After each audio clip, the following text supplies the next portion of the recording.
That's fine, Clumsy. You're more than welcome to come up. Barbarossa, you're more than welcome to come up too. We can have a full panel party. Yeah, buddy. Other streams are still busy. So once they shut down, it'll be a full house in here tonight. So I can't wait till the beard's down here and I can braid it. It used to be long. I used to be able to braid it before, and then I cut it all off. I regret it. I regret it. Yep.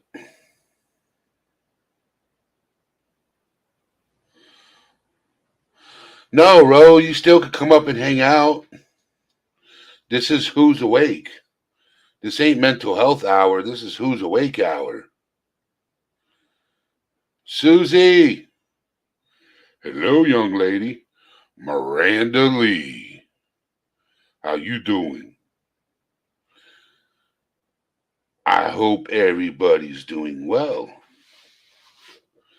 I dropped the link in chat if people want to come up and party. It's party time right now. It's hang out and party. Night Wolf. How you doing?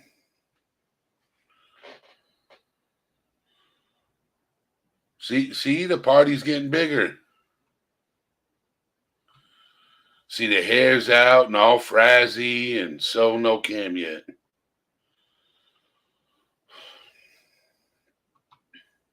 So I did have let me get the headset on, Rose, so I can hear you if you say anything. I'm going to get new headphones eventually, so they're wireless. Right. Yeah, I need to get some wireless headphones. Yes, or wireless earbuds. Yeah, that too. Some earbuds. Yeah. Yeah, I'm I overslept today. I had some stuff going on, so I've been kind of knocked out. And I was supposed to be up today and talk to Susie, and I feel bad because I just woke up about 20 minutes ago and looked, and I had messages from her and several other and all these other people, and I'm just like, I'm sorry, guys. There's a limit, even for a Neanderthal, about how much he can take and still be like a functioning human being. And now my sleep cycle's way off because I just got up, so it means I'll be up all night. And then, tomorrow around noon or so, I'll be like, I'm out of gas and pass back out. It's like, it just starts this whole cycle. And, yep. Isn't that usually what happens? Well, and I spent the most of my, I guess you would call it a professional life, adult life. Most of my jobs were at night. I was always a night owl, so, it feels more comfortable to be awake at night for me. I know that messes with a lot of people's heads, and they're like, and I do love don't get me wrong. I love getting up and watching the sunrise. And back when I used to be able to go for a run, I'd go for a run and, maybe go fishing or hunting or, doing whatever, healthy people do. And I do miss all that. But more often than not, when I did those early morning wonderful things, I was actually just still up from the night before. I'd go do stuff and then I'd sleep off the hottest part of the day. So now it's like, I love the fact that the internet exists so much, even though it has its drawbacks, don't get me wrong, that I'm not alone anymore. Cause locally, a lot of times you're up this late and you're up overnight and you're just like, man, I'm some kind of freak. I mean, I knew I was a freak, obviously, but I mean, like, I must be some kind of weirdo because I'm up and everybody else is asleep. But then you get on here and it's like, hey, is there anybody awake right now? And 50 people go, yeah, I'm still awake. And it's like, wow, I'm not the only freak on the planet. So, shout out to my fellow freakdom out there, Aussie True Crime. Matt Sale, how's everybody doing? Yeah, so Ro, Susie said she was busy anyway.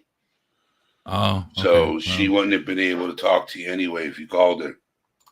Yeah. Well, I tend to ramble so much and go into these discussions where it's like, dude, you've been telling me about something for half an hour. Why are you giving me all this background and education? Why are you telling me all this stuff? And I said, well, because I want to give you the full backstory of why I truly believe it is critical. And it'll be something stupid like people turn off their headlights while they're in drive-thru at night. You know, and they're like, you really had to tell me about ancient Samaria and parts of Egypt and how things had developed to tell me that it's rude to leave your headlights on and drive through. Like, the fuck is wrong with you, man? Sorry. Ancient Samaria. Yeah. Explain all that. Sanskrit was written in such a way that it didn't bother people's eyes. And they're just like, how do you know all this? And I go, when you basically are the chemical foundation for the discovery of Adderall, because my brain just produces it by itself for the last half a century. And now you've spent the last near decade not being an active member of society. You eventually get an email from the internet, which I didn't think was a thing, that says, we're sorry, you've reached the end of the internet. There's nothing else for you to watch. You know, I don't know, it's just, you know, and all that stupid nuggetness is stuck in your head. And you're just like, you know, somebody says something and they're not wrong, but they're not 100% accurate. And you're like, would you like me to tell you the true accuracy of what you're talking about? And they're like, they take the bait and they're like, yeah, actually, I would like to know more about that. And then it's like that SpongeBob moment, 12 hours later. And I'm still going on about it, you know?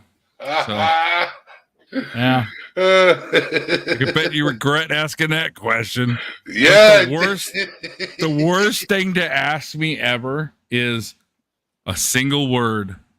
Why? I haven't asked that question yet. Yeah. I mean, I suppose it's not really bad is when somebody says how. Because when somebody says, how does that work? How deep do you want to go? You want me to tell you how a photon travels through space? And we can actually start talking about why your car actually isn't green, even though it looks green, because it has no green, and it's the only light it reflects, and it absorbs everything else.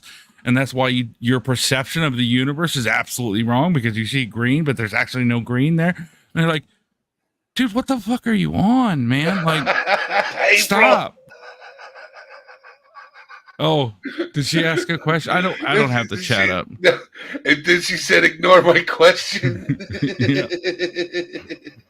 No, it just, people don't realize they just stepped in a landmine when you ask me something simple like how or why. And I'm like, wow, the Aztecs ate a lot of corn and they murdered a lot of their people. And I think there's a correlation there. So I think the more corn you eat, the more evil you're going to be. So maybe, you know, even though corn dogs are awesome, don't do that. Like, who thinks like that, you fucking weirdo? You know, so yeah, there's a problem. I know. How about who's awake? Roe's not awake yet. He's still waking up. Yeah, this is me just waking up and having my first cup of caffeine. I haven't taken the meds to keep me foggy either. So this is me. This is me off my, I guess you could call it off my meds, you know, like gabapentin and stuff, and that makes you foggy. And until I take it, people are just like, I'll be back after you take your meds. Like I just wanted to see if I could borrow some sugar, dude. Like, I didn't need to have a lesson about how humans were actually, the average male was 6 foot before we started cultivation. And that's the evil thing. People shouldn't be eating plants so much. And they're like, dude, I just wanted to see if you had any broccoli, man. Like, I don't need a history lesson, you know. Sorry. Come back after the coffee.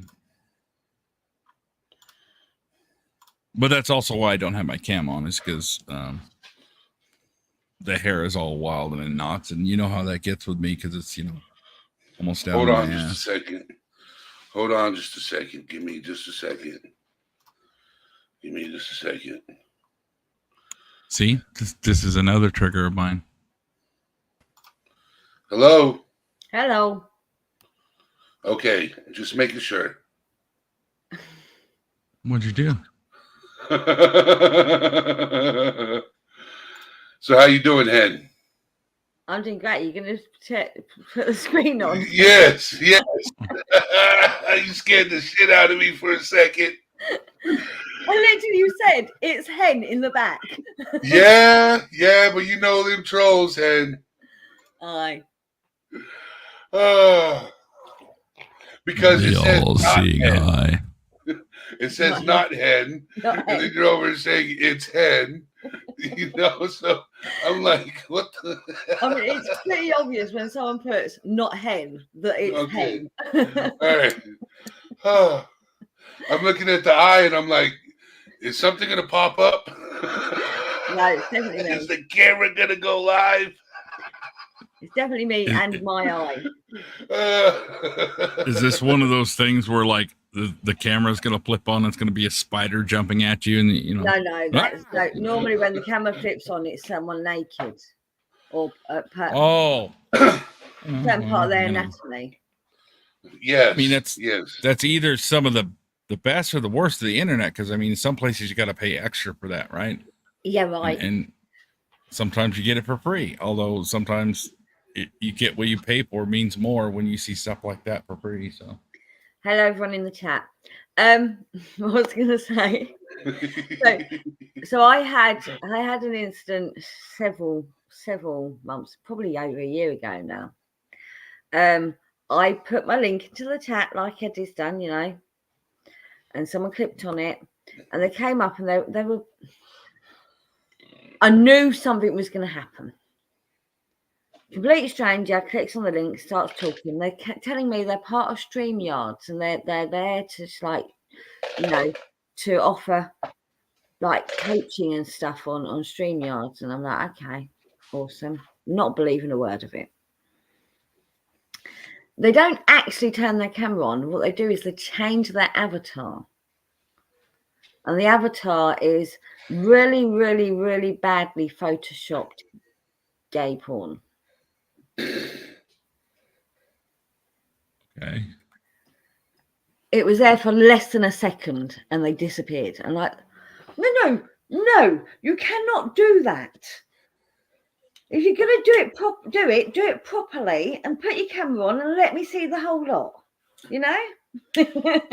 Right? That's false advertising, among other things, but it's false advertising. Exactly. So I made it a rule after that moment that anyone that came up on panel had to show me their bits behind scenes before I let them up.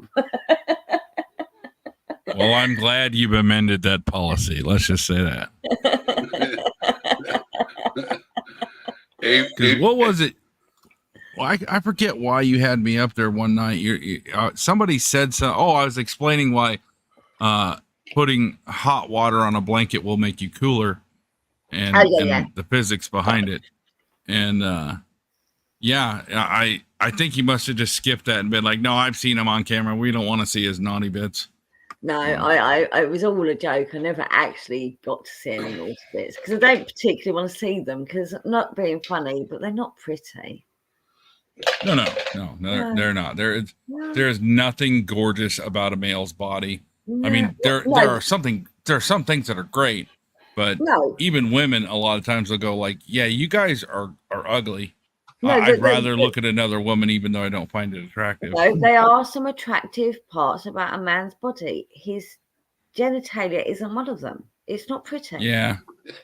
Well, especially at my age. I mean, it looks like a helicopter rescuing two people off a mountain with a giant net, right? So nobody wants to see that. I'm creeping April out with my eye. Well, and that's the accident. That's after the accident. Before that, it looked like 3 people being rescued. But you know, that's a long story. Oh my word! But no, yeah, I hear horror stories like that on Twitch and different people that are trying to get started in streaming. It's happened to me a couple of times. Well, I know it happened to someone we know in common a couple of times as well. Well, that's kind of almost the reason, you know, because everybody here has been pretty good about it, not been harassing me so much. Yeah. they've been harassing people on other channels have been harassing me to start my shit up again. I know. I'm Right. keeping the ladies out. Hey, Barbarossa, so I'll tell you what happened. Okay.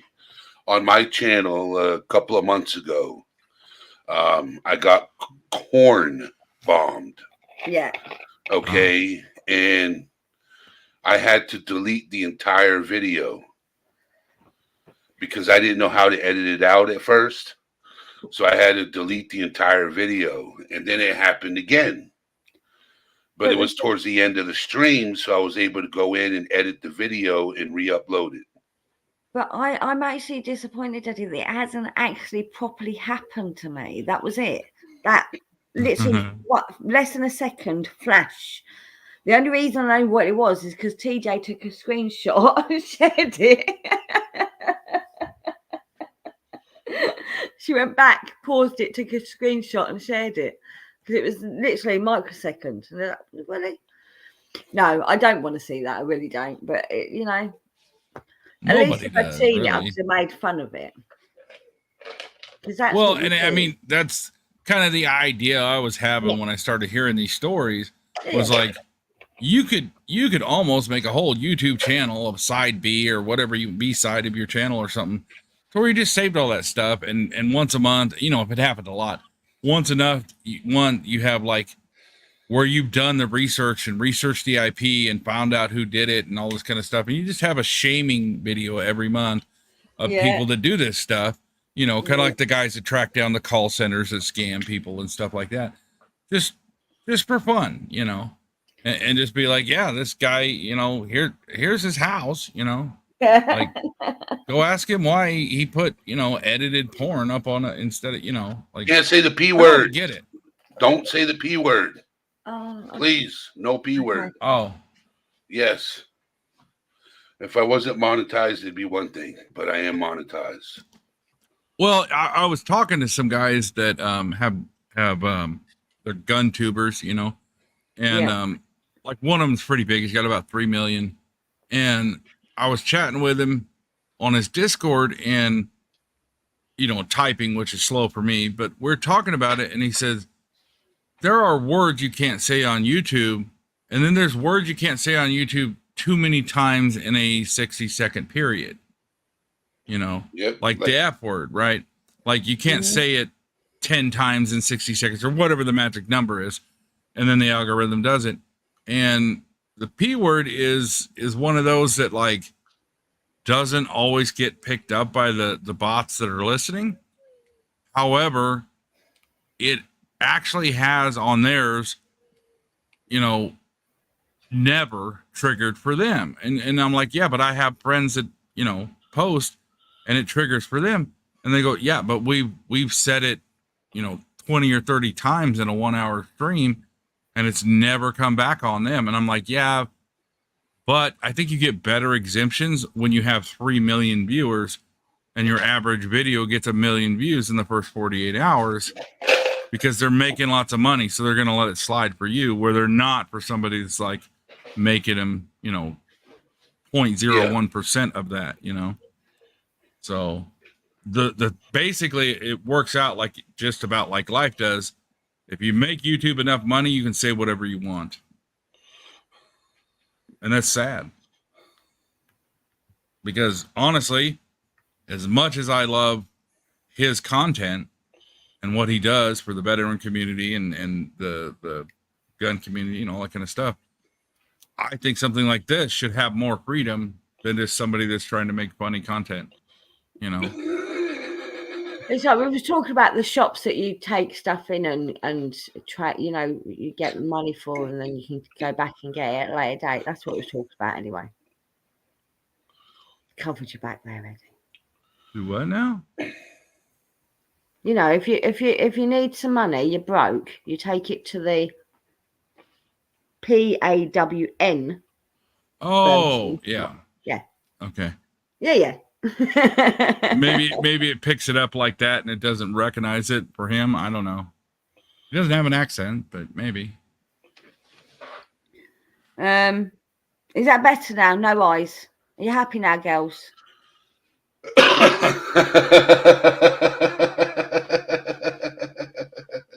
They were getting freaked out by my eyes, so there's no eyes now. Yeah, I don't think they were getting freaked out. I think they were cracking a joke. You know what it reminded me of the second it came up is that movie. What was that movie that was in the 80s about the kids? They made a couple of them. Porky's. Remember that? That's what the eyeball Porky's. made me think of. Yeah. What's going on, Johnny? The one where Nothing, just checking in. she identifies them from a mole on the dinky, yeah? That one, right? Yeah. Porky's. Yes, Porky's. Funny movie. Boy, it's been a minute. That's been a minute. Somebody else mentioned something, an old movie that I thought, man, that is just such a cult classic because, like, to this day it holds up, and it was The Naked Gun. Yeah.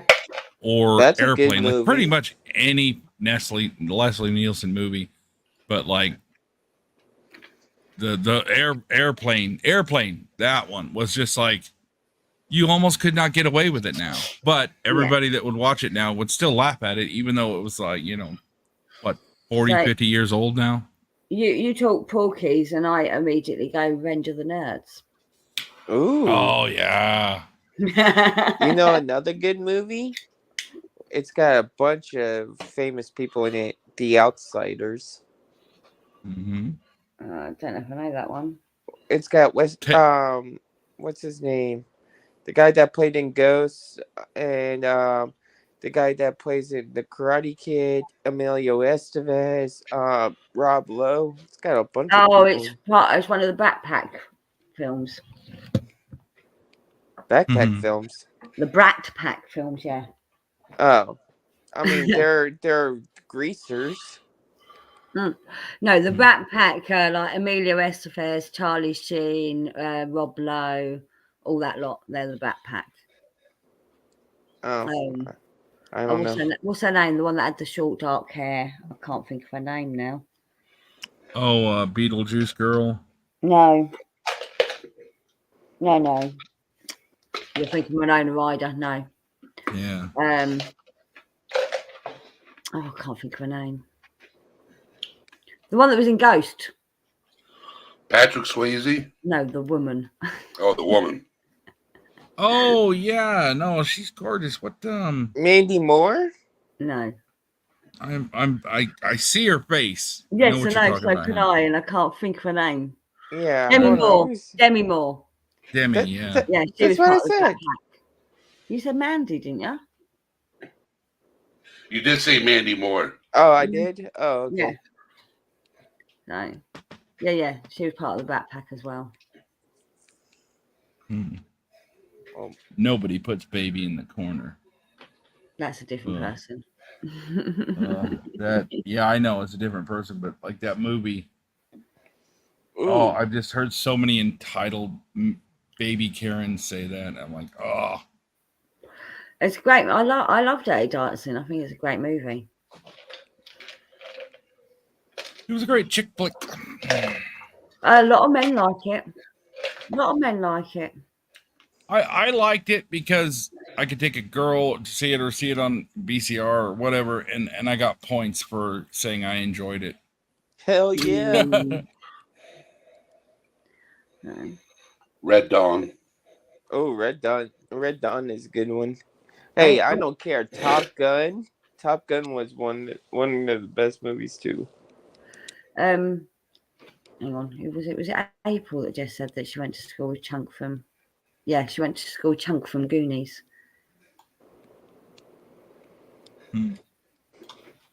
Rocky Road.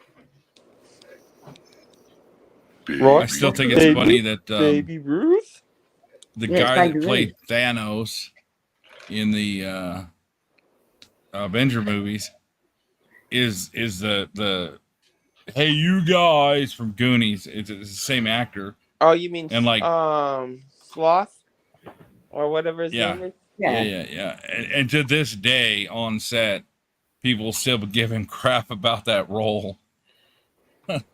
Even though he's doing like much more in-depth work, they're still just like they'll just be see him across the set or something, like Ryan Reynolds especially, and be like, "Hey, you guys," just to give him crap about that role. I think people are just listing films now.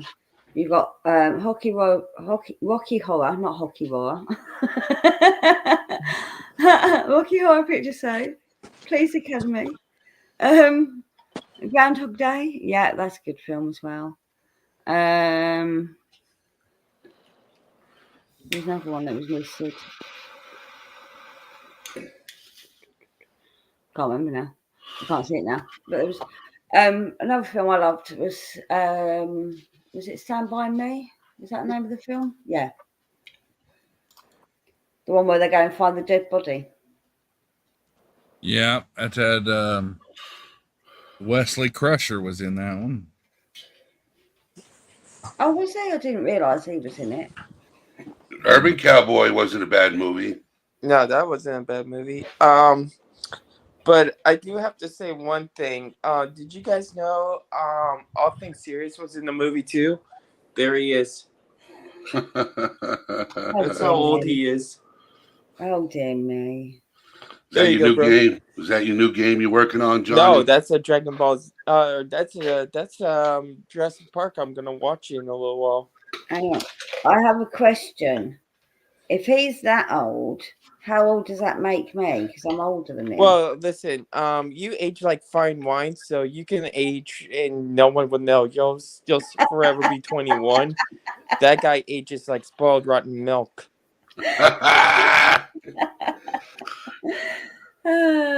He's so old. He's so old that he actually sat behind the Jesus Christ in the back of the school bus. Okay, he went to school with Jesus. Hang on. Dinosaurs are older than Jesus, so. Yep. Dinosaurs are older. Exactly. He's you going to bed, Funky? Okay. All right, let's quit with the old jokes. No more jokes, Johnny. Hold on. Good night, Funky. Sorry. Have a good night. Thank you for stopping in. And Urban Cowboy was a good movie. Yes, it was. I haven't seen that one. Yeah, it has John Travolta in it. I like John Travolta. I do too. You know, I have a hard time ever picking my all-time favorite film.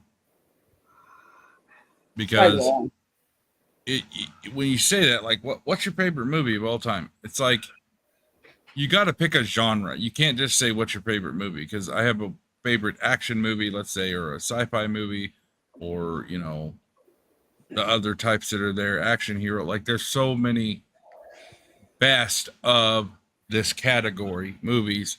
I can't just pick one, Yeah, I get that a lot too.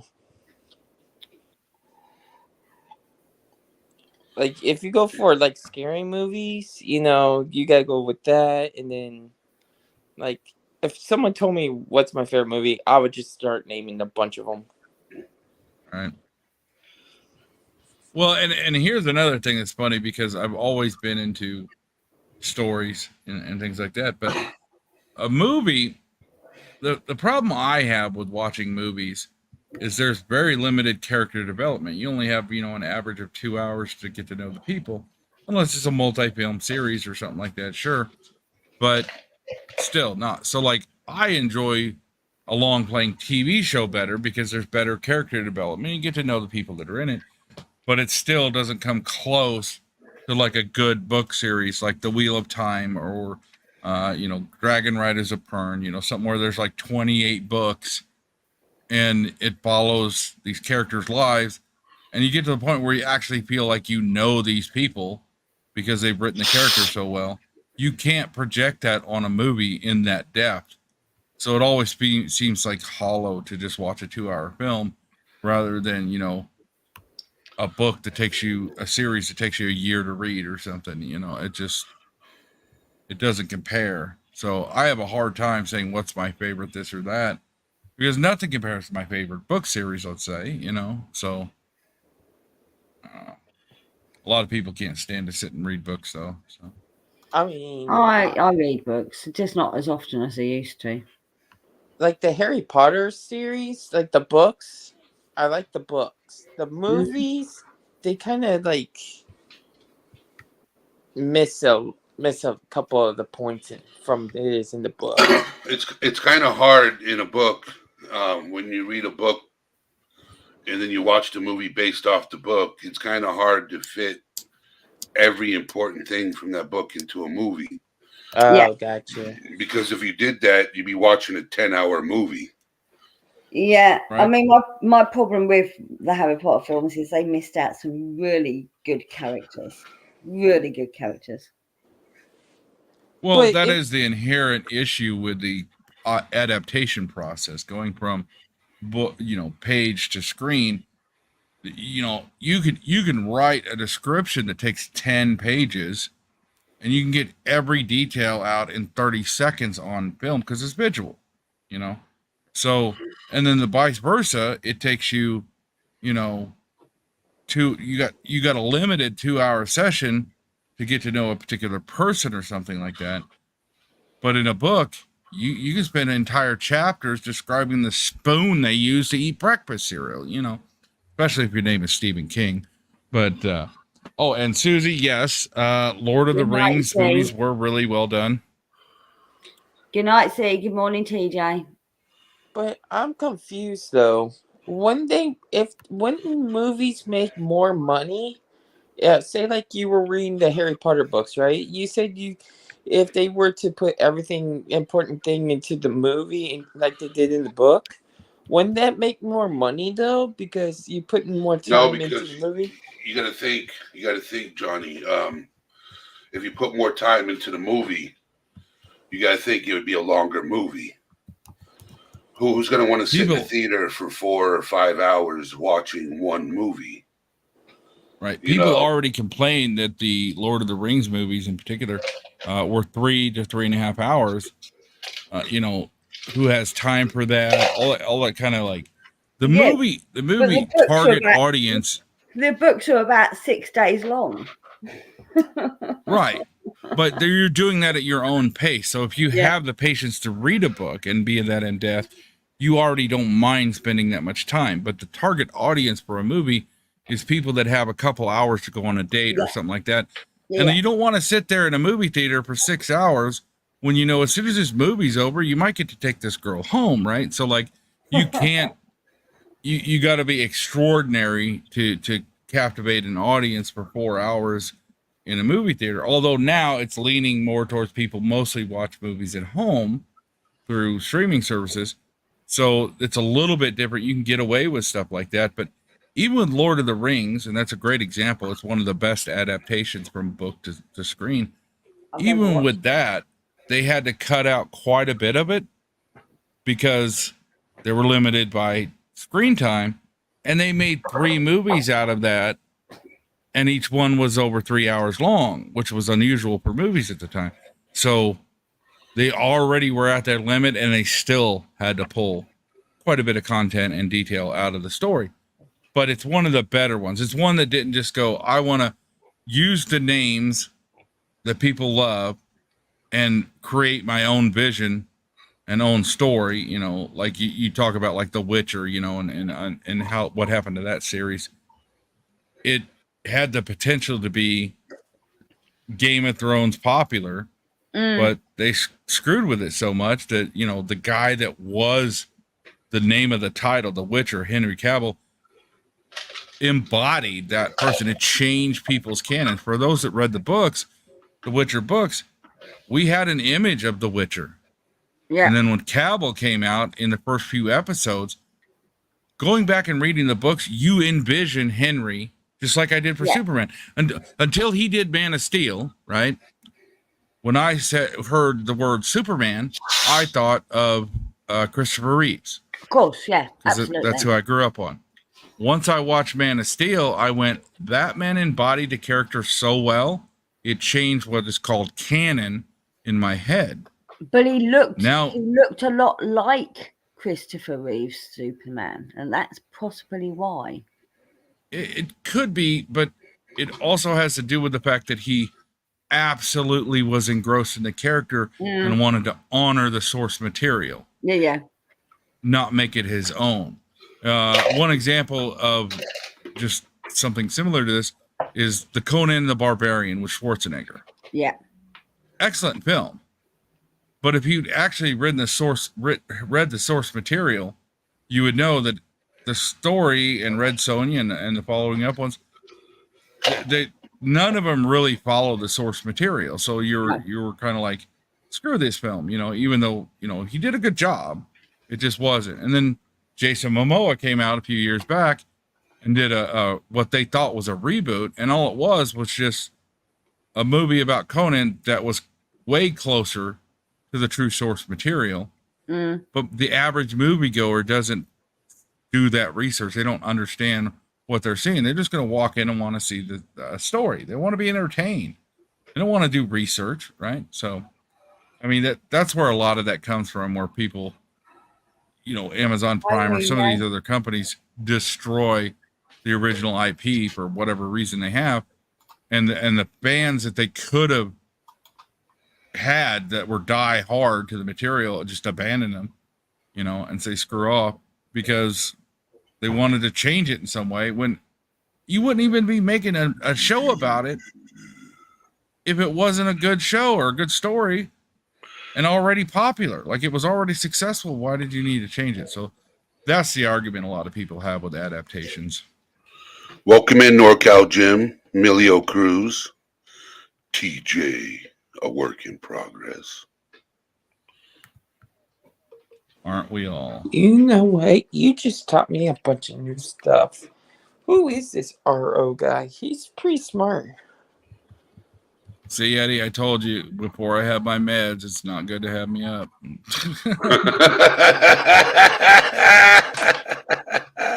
He's pretty smart. I'm corrupting young minds. Narnia was a good movie. Yes, it was. The books were very good too. Yes. And Spiderwick too. Well, see, I remember the BBC Narnia TV show, so I don't know. I think I like them better because they're my childhood, if that makes sense. I like the movies. Nostalgia can play a very big role in whether or not you like something. Well, it's like Charlie and the Chocolate Factory. Right. Most of us will remember Gene Wilder, Charlie and the Chocolate Factory, Willy Wonka. And then and not Johnny that Depp. Pirate guy. And then you get Johnny Depp do the same role, and it's a completely different role. He plays it completely differently. But Johnny Depp's version is actually closer to the version in the book. Right. Well, I mean, and back then I didn't read books yet, so I just was first exposed to the Wilder version, and that's just what I thought it was. So when the Depp version came out, I was like, this is garbage. And somebody said, they made a book, they wrote a book about that. You should probably read that. And I'm like, you're right. I should do my research before I judge. And then I listen to audiobooks on like 1.5 speed so that I can read faster. Yeah. So because it's an English book, we grew up on them books, the old books, In fact, he was quite local to where I live. Well, you guys actually come up with some really good stuff that doesn't get a lot of credit because your production values isn't as high, maybe, or you don't hire actors on how they look. You hire on how good they can play a role. So we're like, well, these people aren't pretty enough to be in a show, stupid things like that. But what was the old classic? They call it the British version of Star Trek, but it was so cheeky. Red Dwarf? Yes, God, I love that show. It was so cheesy, but I loved it. No, but that's not Star Trek. It's a comedy. It's never meant to be. Right. Yeah. I know, but this is what Star Trek should have been. Like, for me, it's the Orville. It's a newer show. Orville is what Star Trek should have been. It's actually got a lot of humor in it. Takes place in space, a lot of the same concepts and things like that. But it's, Seth MacFarlane. It's just...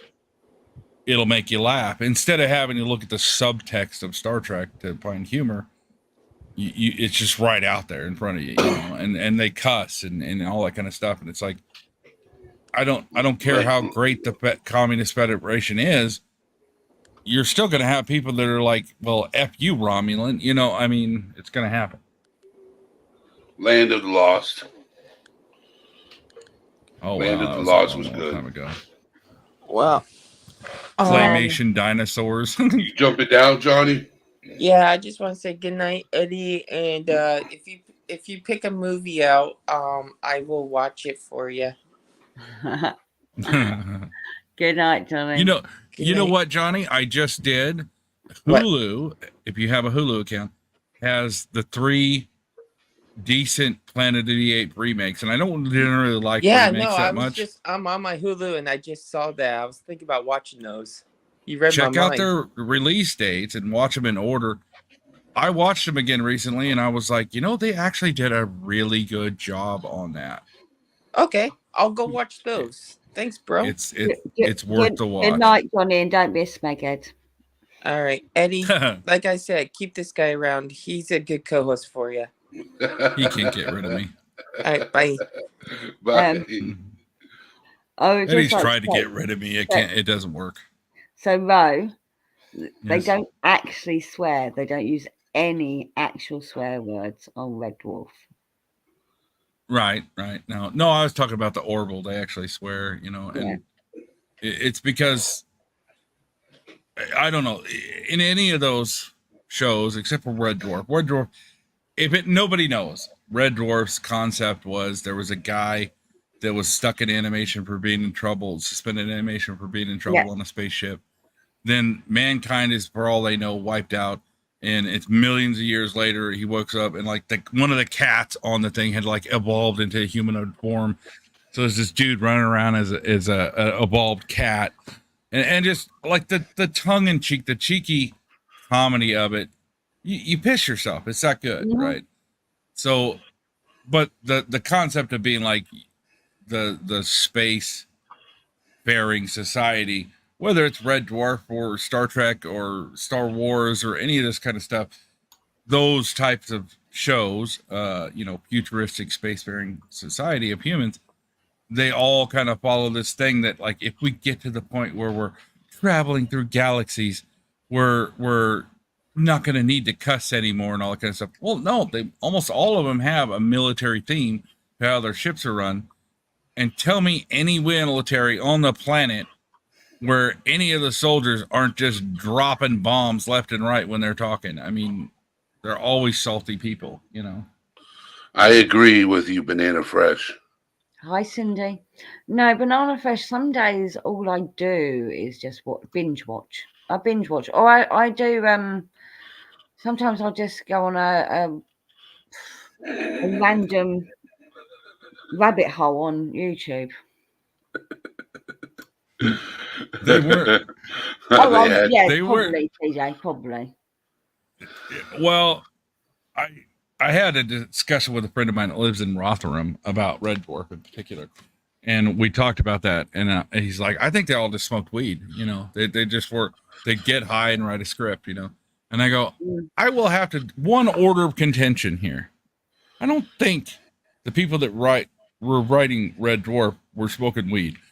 I think they were hitting the magic mushrooms, because some of the stuff they came up with is just like next level craziness. You know, you're like, you can smoke weed and talk about solving the world's problems, and it makes all a bunch of sense. And the next day you look at your notes and go, the heck was I thinking? Right. Ro, if you think that's bad, you need to look up the Magic Roundabout. And I would like to let you know that the Magic Roundabout was a TV show that my parents watched. Never mind me. Hen, got a question for you. Anyone have any super quick and easy lunch ideas for a kid? I need some inspiration. Yeah, a sandwich. Not that hard. Bit of bread. Bit of butter. I will say one word that will never fail you with a child: bacon. That's it. Just make him a plate of Not- bacon with a No couple one eggs. asked how old the child was. They No, we just said didn't. sandwich. Yeah, well, unless it's got to be a liquid you feed through a bottle, and then there's not a lot of options. So Mac and cheese. too many carbs. Children need carbs. Not too many though. No. Mac and cheese is really bad for you, especially if you get it out of a box. That's just pure additives. There's no natural ingredients in your mac and cheese. I'm sorry. Well, they have some you could buy. They're just more expensive. Go yogurt. Nana's Dragonfly. Whiskey on the rocks. A little whiskey on the teething ring shuts them right up. Okay. You have to be able to feed it to her. Okay. Right. Let's think.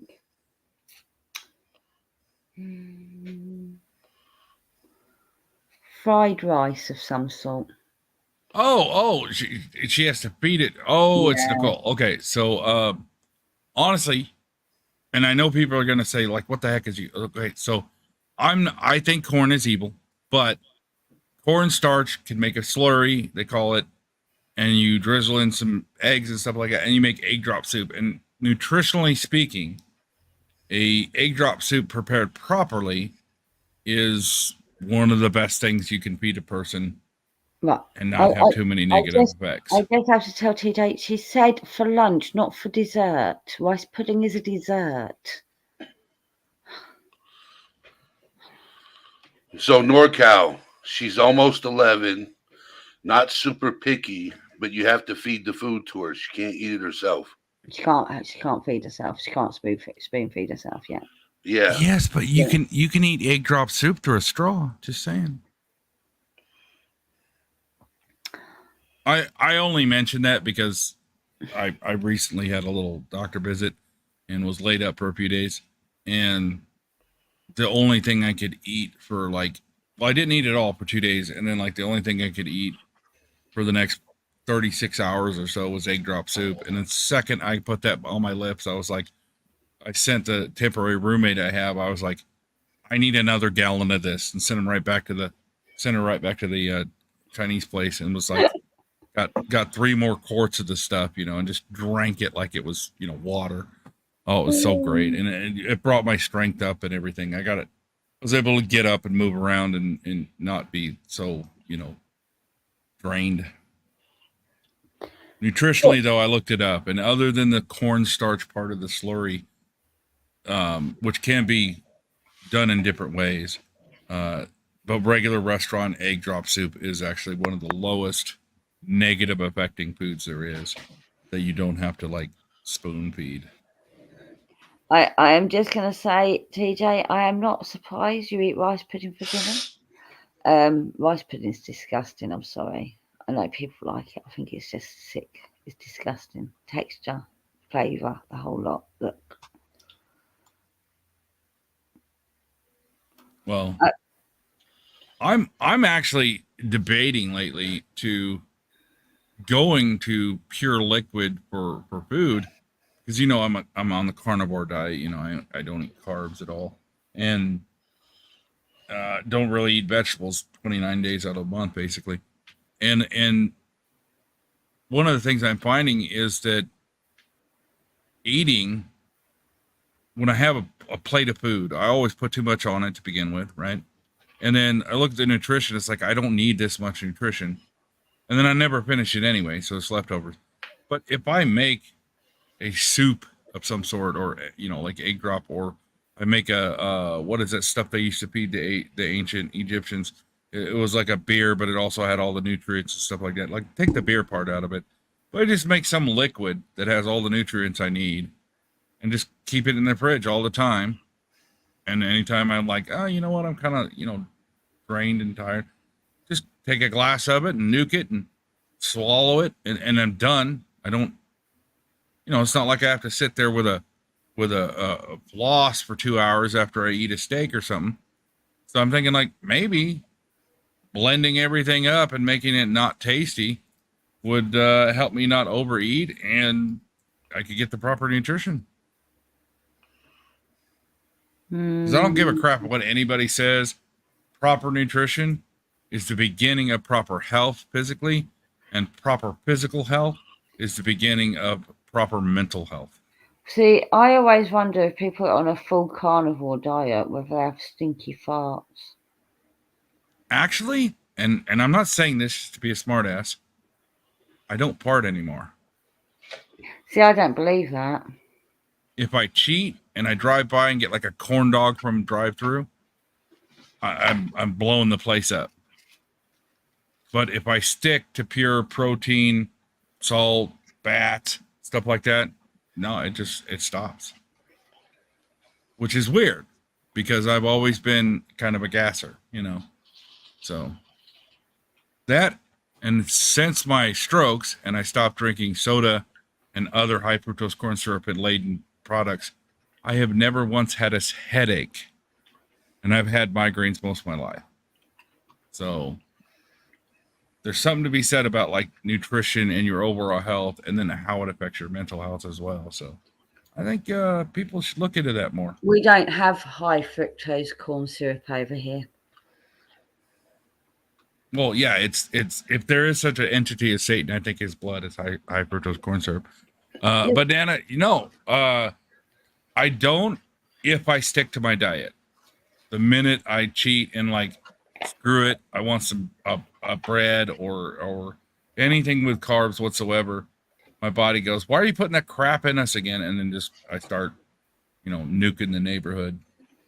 Well, I just know if I've eaten a lot of meat, I fart. That's why I expect people that eat nothing but meat to fart a lot. When you first do it, right? When you first decide, okay, I'm going to do the 90-day cleanse where I'm just eating pure carnivore, and then I'll start adding stuff later, and you're getting rid of it.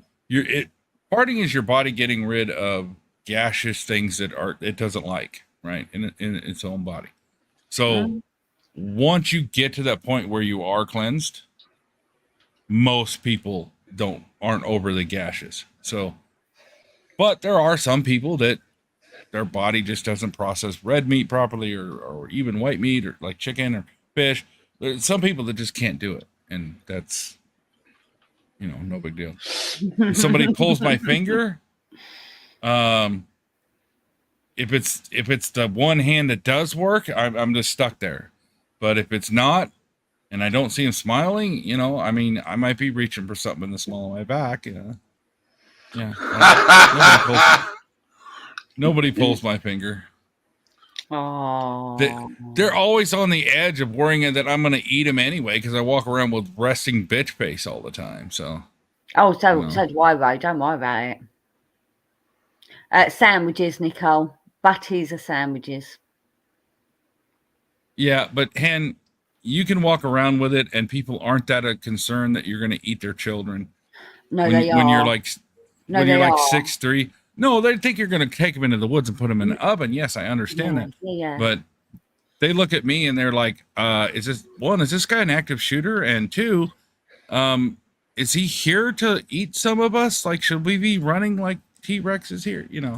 So that's why like resting bitch face is actually a public nuisance when it's online, because it's better just to go ahead and smile and pretend that you don't want to like slap them out of the way.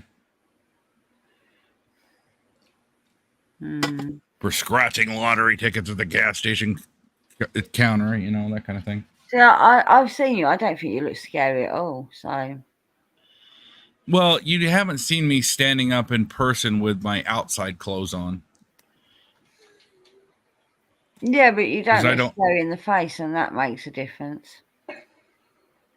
Most people can't get past like the tactical vest or, who cares? Black clothes. The black clothes is enough for people to go, what the heck? Why is he wearing all black?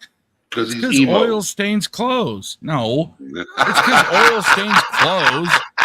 And everybody's asking me to check their oil or work on their car all the time, and I don't have to like buy new clothes because I stained the old ones.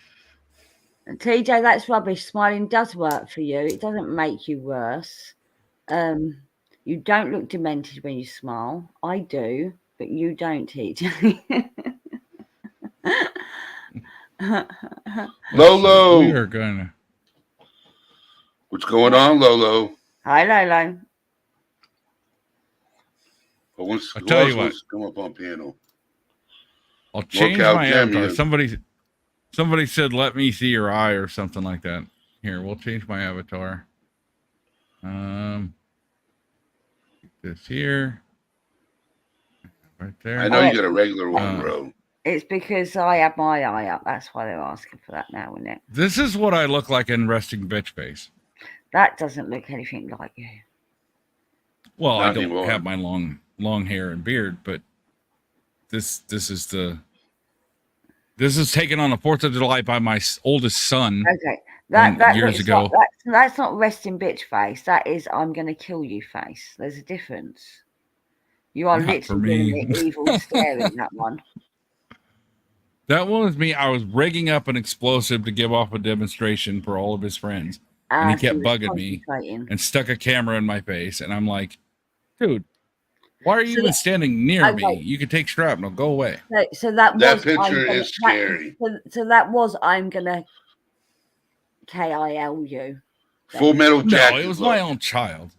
Yeah, that's what everybody always said. Doesn't mean you didn't give them that look. We all parents give our kids that look. Get out of my face before I pop you one. Don't mean but no, you're right. You're right. Here's my current. Here's my current one. There you go. So you don't look like it. You don't look evil in that picture at all. Yeah, but you can't see like my gun belt or my handcuffs or the suspenders I use to carry my gear or my cane that looks like a battle axe or any of that stuff. So irrelevant. I've seen worse.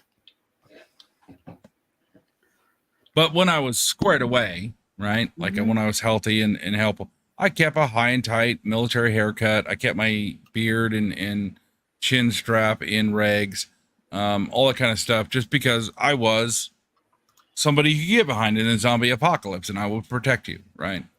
So it would be false advertising to do that now. So that's why I just have the hippie hair and the biker beard and, you know, because at best right now, all you have to do is outrun me in a zombie apocalypse and you're fine. Because it's going to take them a while to eat me. And then you got time to get away. That's the best I can offer now. I can't protect people like I used to. You look like Elmer Fudd. What? Hello, Willow.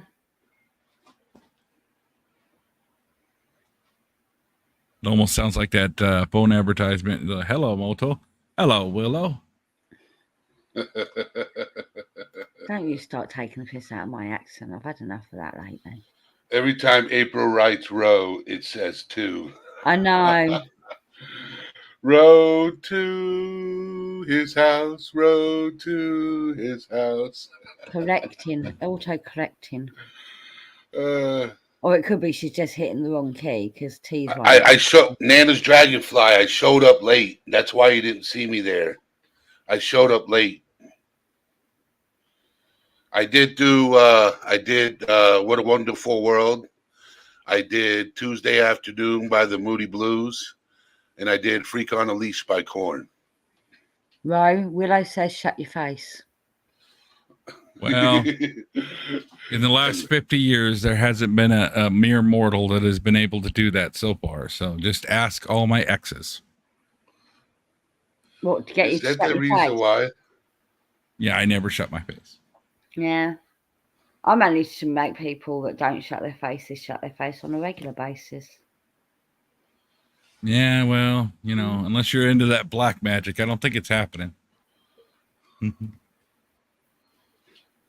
We're going to tickle some toes up in here. I'll just go, Rose, sweetie, darling, honey, sweetie pie, can you please be quiet for a moment?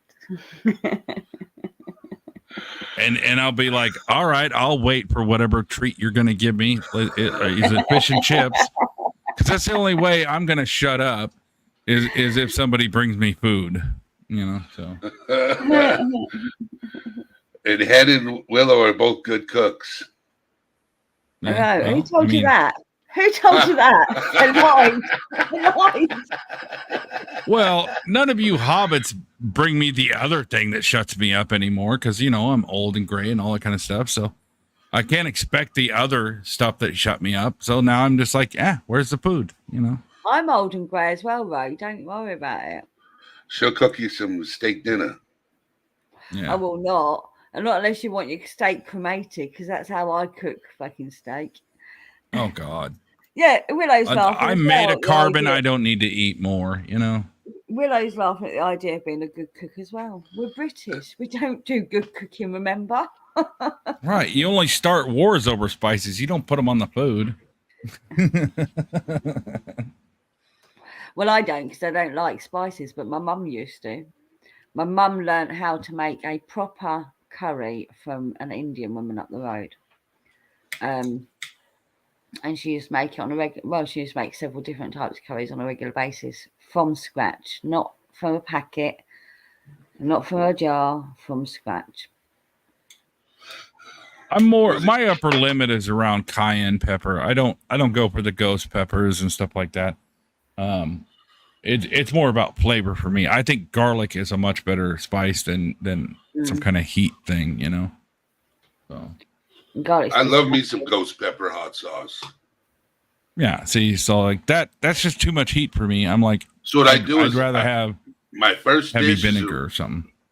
My first dish is without seasoning, without hot sauce. My second helping, I add the hot sauce to it. No. I've always considered hot sauce as an emergency backup if somebody's a shit cook. That's why I got to taste the food first. Yeah. See, no, you can keep your hot sauce to yourself. I don't know. All that does is ruin your palate.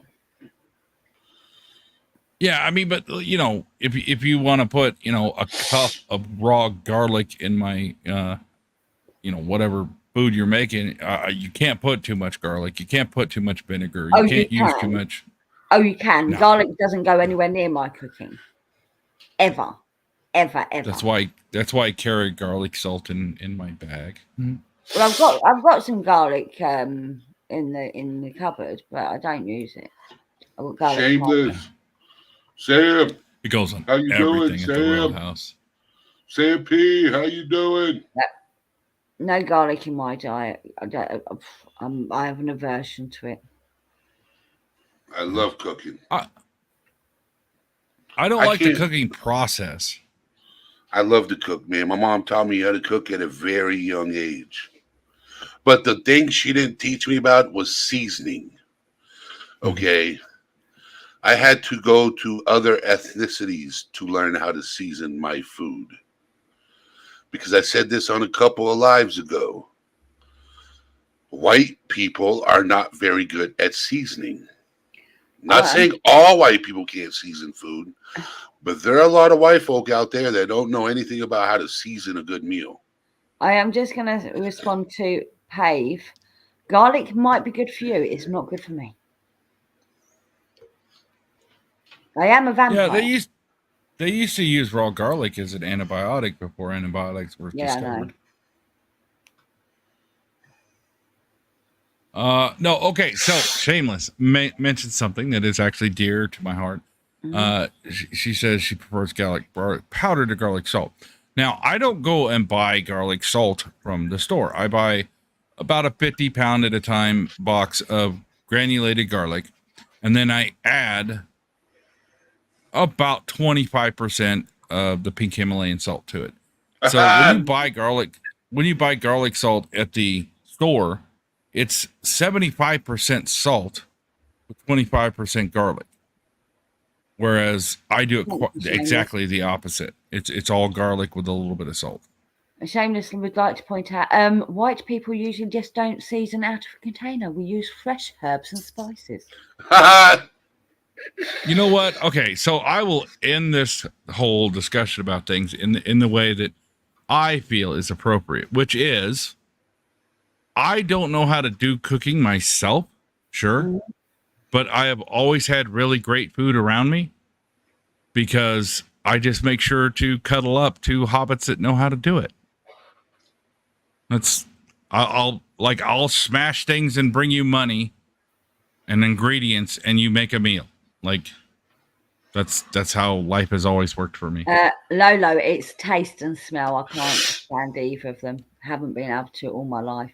If it's a minute amount of garlic and I can't taste it, I'm fine. But if I can taste even this hint of garlic in food, I can't eat it. To answer Pave's question, I don't add it to my diet in the way of like adding iodine to my food, but after doing my research, I found out, American diets in particular are extremely low in iodine. And it's a systemic thing that actually harms you quite a bit. So I'd use a 3% solution of iodine and put 3 drops a day in my first drink of the day. So yes, I supplement with iodine because you can't get too much of it. You just pee out what your body can't absorb. So I put a little bit more than I need. And systemically, like my pancreas has started working properly. I have a friend that started doing it and his prostate shrank almost half just by having enough iodine in his body. So yes, it's very important. What is iodine naturally found in? It is found in like healthy wild game and meat. And just the basic environment has quite a bit of fish. That's another good source. But seafood, because eggs, our food milk, is so processed. Okay. Milk and eggs can bring you some, but it's still like because of cultivation and domestication of animals, they're not as big a source of iodine as they should. And they found out in World War II when they were recruiting people for the military, there was a section of the Midwest called the goiter belt, where people were turned away from military service because they had goiter growths. And they found out that it was because the iodine in our diet was so low because of cultivation and the fact that we eat too many plants instead of eating actual food. And that's why we have iodized salt, is because they're like, oh, you're not getting enough. We better add it to something that everybody eats. Everybody eats salt. Now you have iodized salt. Yeah, the table. Although the table they use is the bare minimum, to be honest, that you need. Emilio said, great discussion. Food, count on me. Eddie, this is one of the best programs ever. Food, it's the topic. So according to this, it's people living in regions with iodine deficient souls are the ones that have the problem. I don't know if ours is iodine deficient in the UK. It might not be. I don't know. I've never looked into it. It's never something that's ever come up in conversation. There's a lot of stuff that people don't realize is actually very important. There's another one, especially for women. In the 80s, that we had this big push for having a fat-free diet makes you healthy. No, it doesn't. And having fat in your diet is one of the few things that helps promote neurogenesis while you're incubating humans. So we had this whole 2 generations of women that were trying to have a fat-free diet and incubate humans, and their brains and the children weren't developing as well. And whether it's a correlation or a causal issue, since that ad campaign and that way of thinking came out, the country on average has lost 10 IQ points. Well, I've never been low fat ever.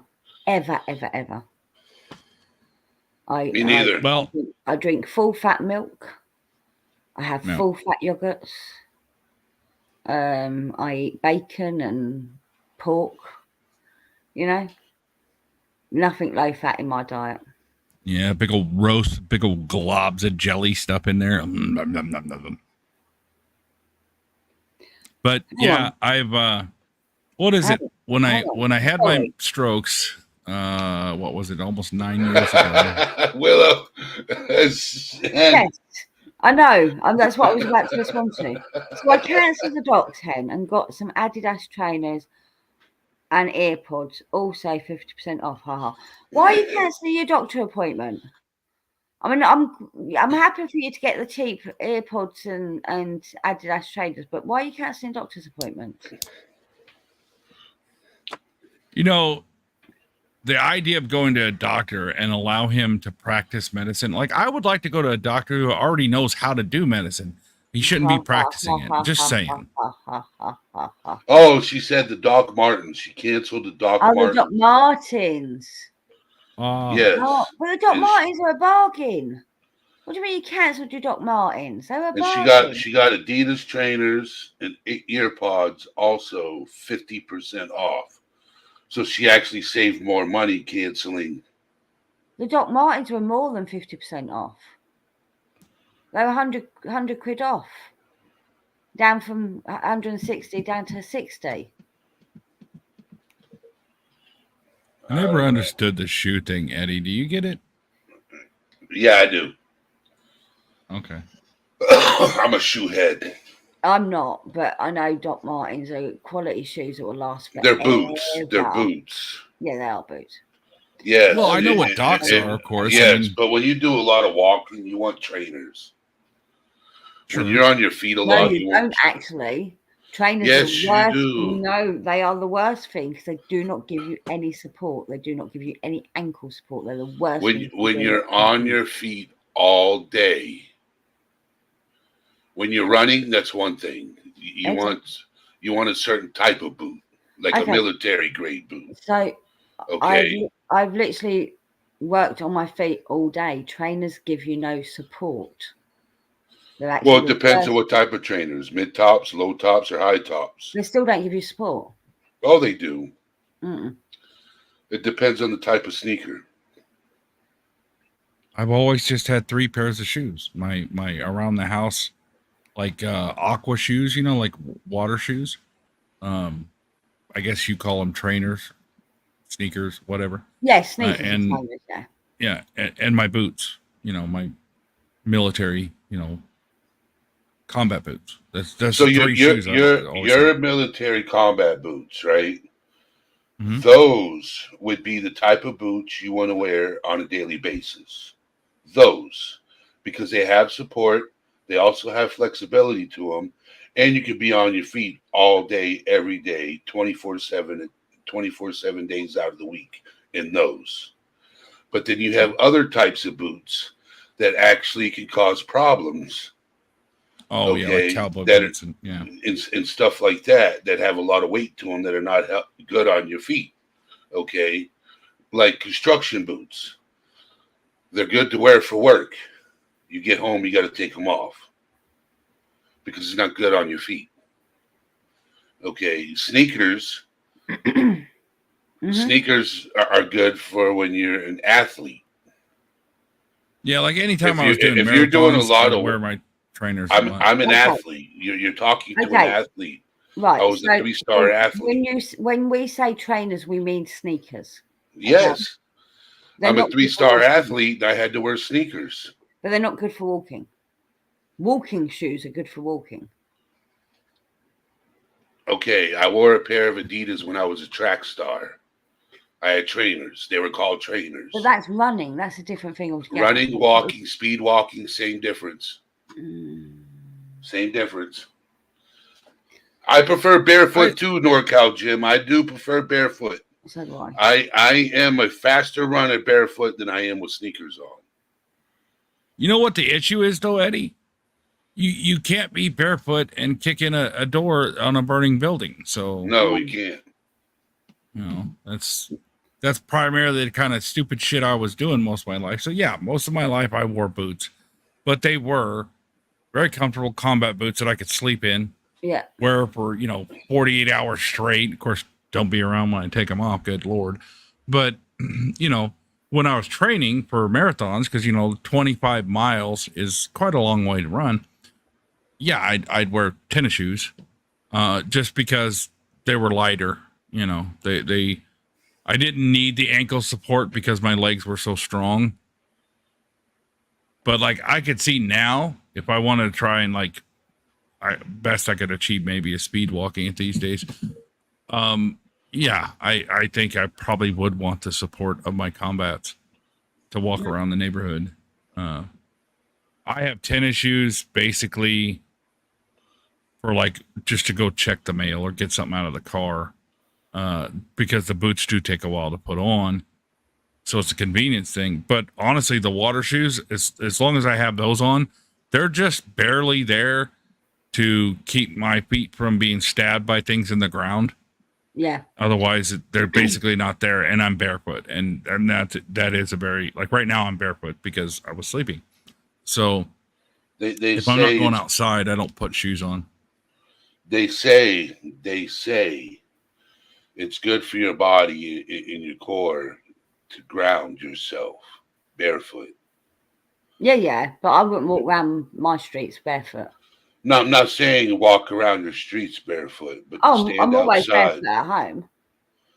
You know, do you have grass in your front yard? I have weeds. Never mind. No, I will. I ground myself all the time, Eddie. I'm pagan, for fuck's sake. Of course, I ground Yes, myself. they say it's good for your body to at least stand in the grass.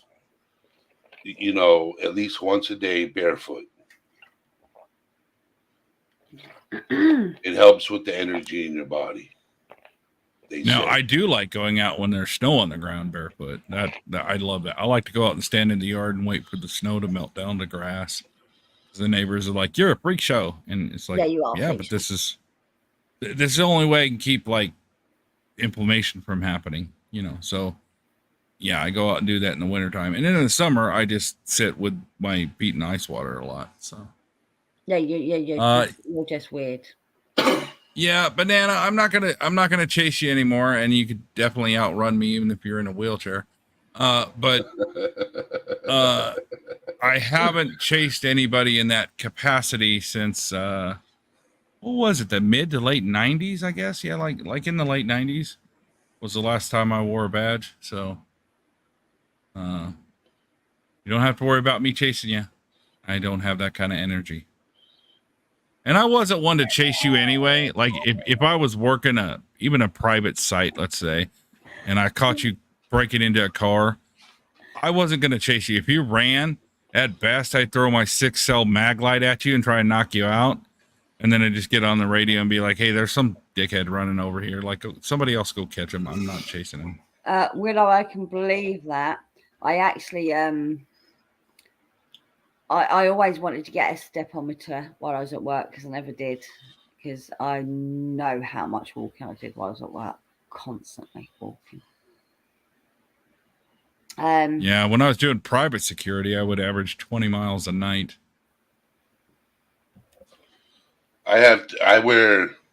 See, Samantha P said something about flat feet, right? Flat feet or no arches.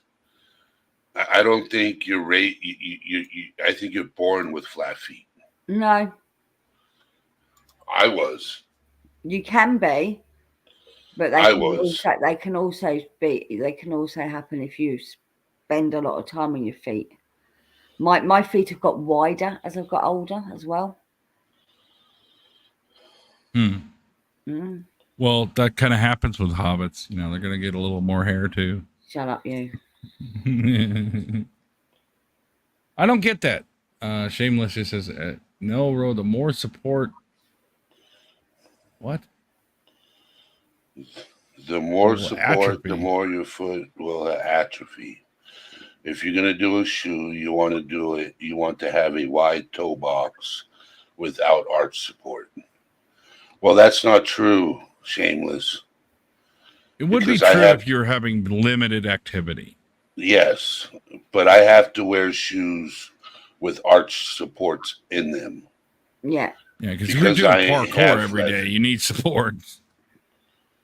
So, Willow, my son, I was told my son had a high instep when he was little, and that he should wear boots because of his high instep. And you know, you don't have the little slip-on plimp soles? We call them little plimp soles over here. They're a little slip-on shoe that kids wear at school. He couldn't wear them because of his high instep. He had to have the lace-up ones because he couldn't get his foot into them. I would just tear up shoes as a kid, so they just went to boots. No, it was they had to wear them indoors.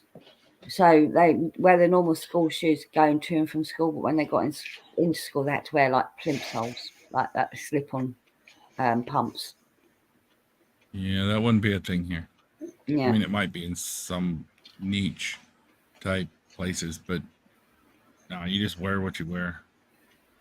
No, just so we have uniforms at our schools. Well, every school has a Now, uniform. for gym, they used to make you dress out and put on your tennis shoes because, like, if I was to wear my boots in gym, it'd leave black marks all over the gymnasium.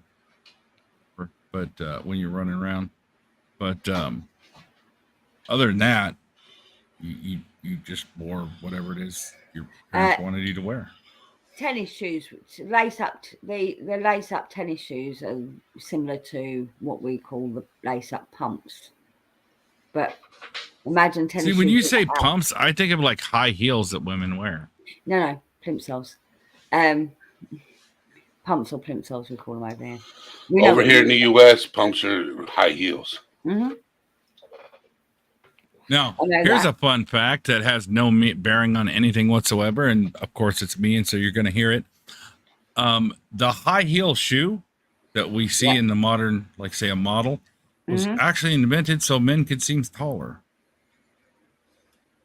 and were worn by men, not women, when they first wore that thing. Yeah, I know they wore, and they also had makeup and wigs. You know, it's only in modern history that women have been the ones that pruned themselves. And the thing is, in nature, it's the male of the species that have to look more attractive to attract. No, not the other way around. Now here's a related thing that actually has the impact on today's society. We talk about how me and Eddie are, taller than the average guy, right? Like he's, he's a giant and I'm just, part giant. So we talk about that. However, if you go in the archaeological record of our skeletal structure, if you go back in history before farming was a thing, agriculture, the average male was 6 foot tall. Good night, Cindy. Is that true? I don't think so. Yeah, it is. Really? Before agriculture, because men that weren't 6 foot tall or better didn't have a great chance of hunting down and killing the major amounts of food, and that was kind of our role. And then once agriculture came, you didn't have to be big and strong and tall and monstrous to feed people. Oh, you're on about like Neanderthal man. Well, it depends on what you think about, and like I kind of fall under the category of somebody like around 300,000 years. The modern form of man has been around in its various, different things. And in that time, it's only been a short part of that time that we've had farming as a thing.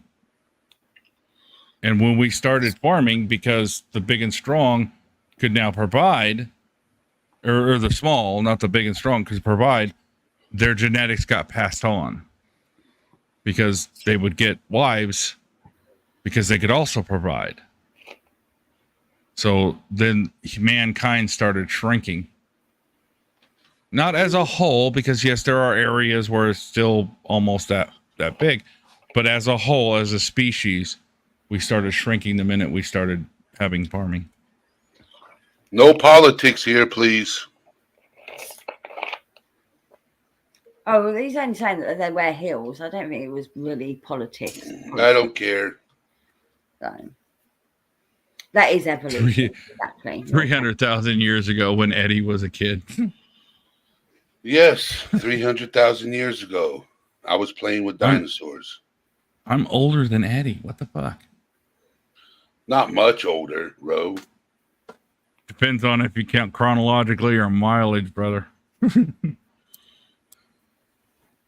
I've beaten this chassis up, man. I couldn't even put myself on Facebook Marketplace these days. You can give yourself away for free on Facebook Marketplace. I'm just saying. Yeah, no state would pass me for inspection. Let's put it that way. No. But no, I mean, it's something that I talk about to people all the time, and they never believe me, and then they Google it and they look into it, and I go, oh no, they say people are, taller now than they ever been. And I'm like, well, in the history of the time we've been cultivating agriculture. We live longer now.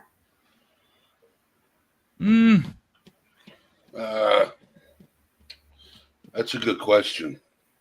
It depends on how far back you go, because according to some writings, there were humans that were 900 years old. So, Oh, that's a load of bollocks, and you know that. Well, I haven't seen any true evidence of it, but yeah. And I am kind of an evidence-based person, so it's one of those things. Like, there's a good probability that aliens are a thing and all that kind of stuff. I'm not going to say 100% yes or no, because tomorrow one might land in the field next to my house and be like, "Hey, what's up? I'm from whatever galaxy," and I'd be like, "All right, come on, sit down." Like, I wouldn't freak out like they do in the movies and stuff. It's just like, okay, so this is real. That confirms something. I see this, and let's see what their women look like, so I can judge them. So,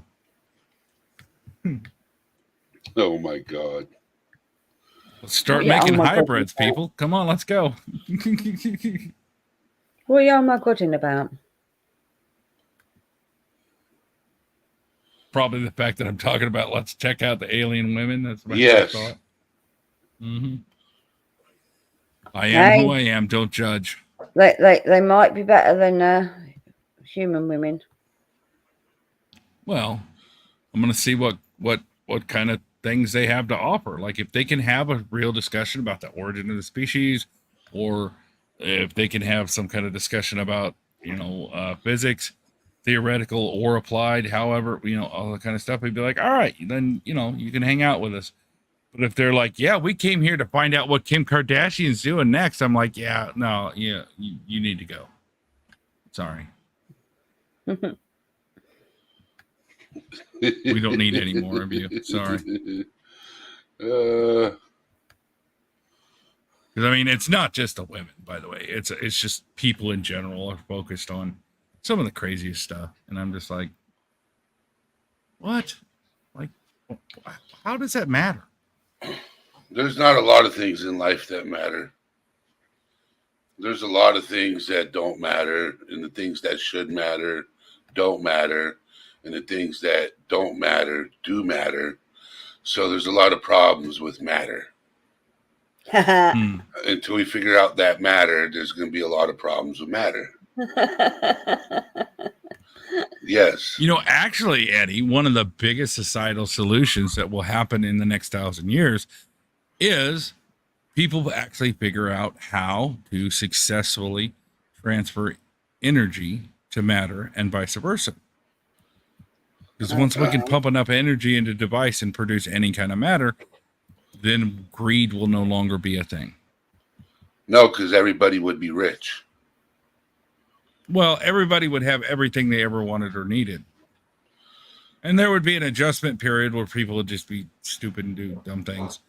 And then the leftover people would be like, yeah, I'm just going to print stuff that I need. And possessions don't mean anything. And at that point, it would become a meritocracy to where your currency is how much you're contributing to your fellow man.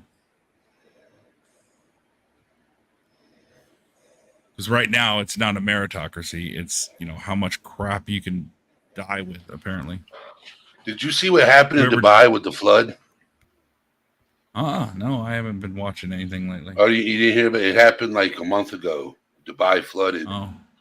And all those really expensive supercars got destroyed. I've only been there once, and one of the guys that was there was like, dude, we can go if you want to these parking lots where they've just abandoned supercars because they had a flat tire. And we can just steal these cars and go run the guts out of them if you want to. I'm like, really? It's that bad? And they're like, yeah, these people just have Ferraris and they're like, screw it, I'll just go buy another one. And they just abandon their cars there. Yep. There's a guy I know here in the U.S. that goes and buys those cars at auction and then has them shipped from Dubai to the U.S. That's crazy. You know what I'd give for a nice Ferrari? It is similar. It basically lefty. You know, I'd give lefty for it because I don't use them anymore. So Because most of your expensive luxury cars are in Dubai, like your Yeah. G-Wagons and your Ferraris and Lamborghinis and your... I'm sorry. I am sorry. The most luxurious cars and the most expensive cars are made 2 miles away from where I live. They're made, but not owned. To own a Maybach, you have to own a private jet first. Yeah, those are some of the qualifications. And majority of the people that live in Dubai, that reside in Dubai, are millionaires. Can I ask what the fuck a Maybach is? It Maybach. is Oh a god, Rolls that's Royce. like the ultimate. Yeah, It's a Rolls Royce. And Okay. custom made per car, just unbelievably comfortable, just luxurious ride with a lot of them have that open top. Oh, Okay. Car's gorgeous. it's So not Yeah. Aston Martin then. No, you no. can put Scarlett Johansson on one pedestal and a Maybach on the other, and I'd be like, I'm gonna have to think about this. See, Benita Fesh drives a 2022 Mercedes GLB MAG. Okay. She loves it. So Pave is saying a Maybach is actually Mercedes, No, it's not. and that their neighbour had a Maybach, and she don't think they had it yet. I'm going to show you what a Maybach is. Anybody who's seen that Transformers movies, the newer ones, the crazy It is spy Mercedes. guy had one. No, it is Mercedes. I'm wrong. I was thinking of something else. Now, Not Maybach. I'll show you what I'm talking about.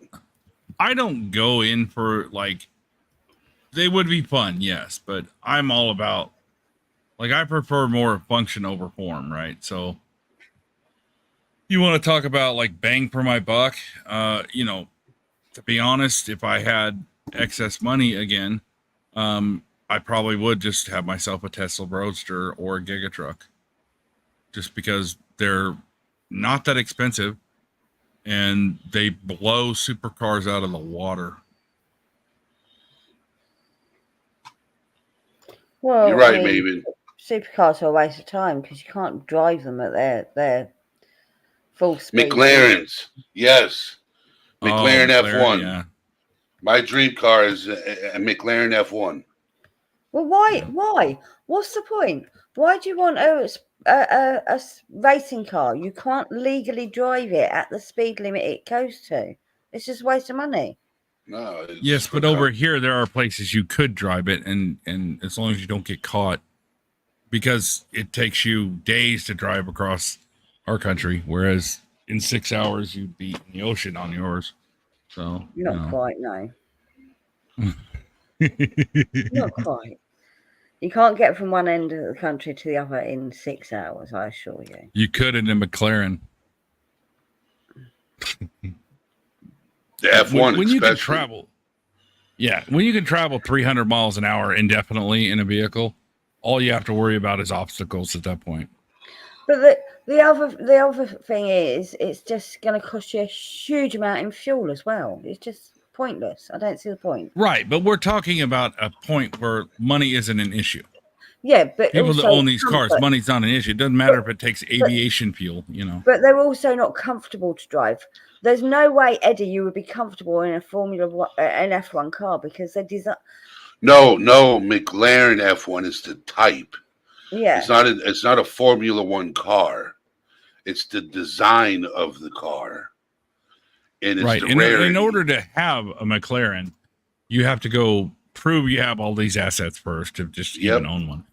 And then also you have to visit the place and they take a scan of you basically, and they custom build the vehicle for your size, dimensions, everything, range of motion.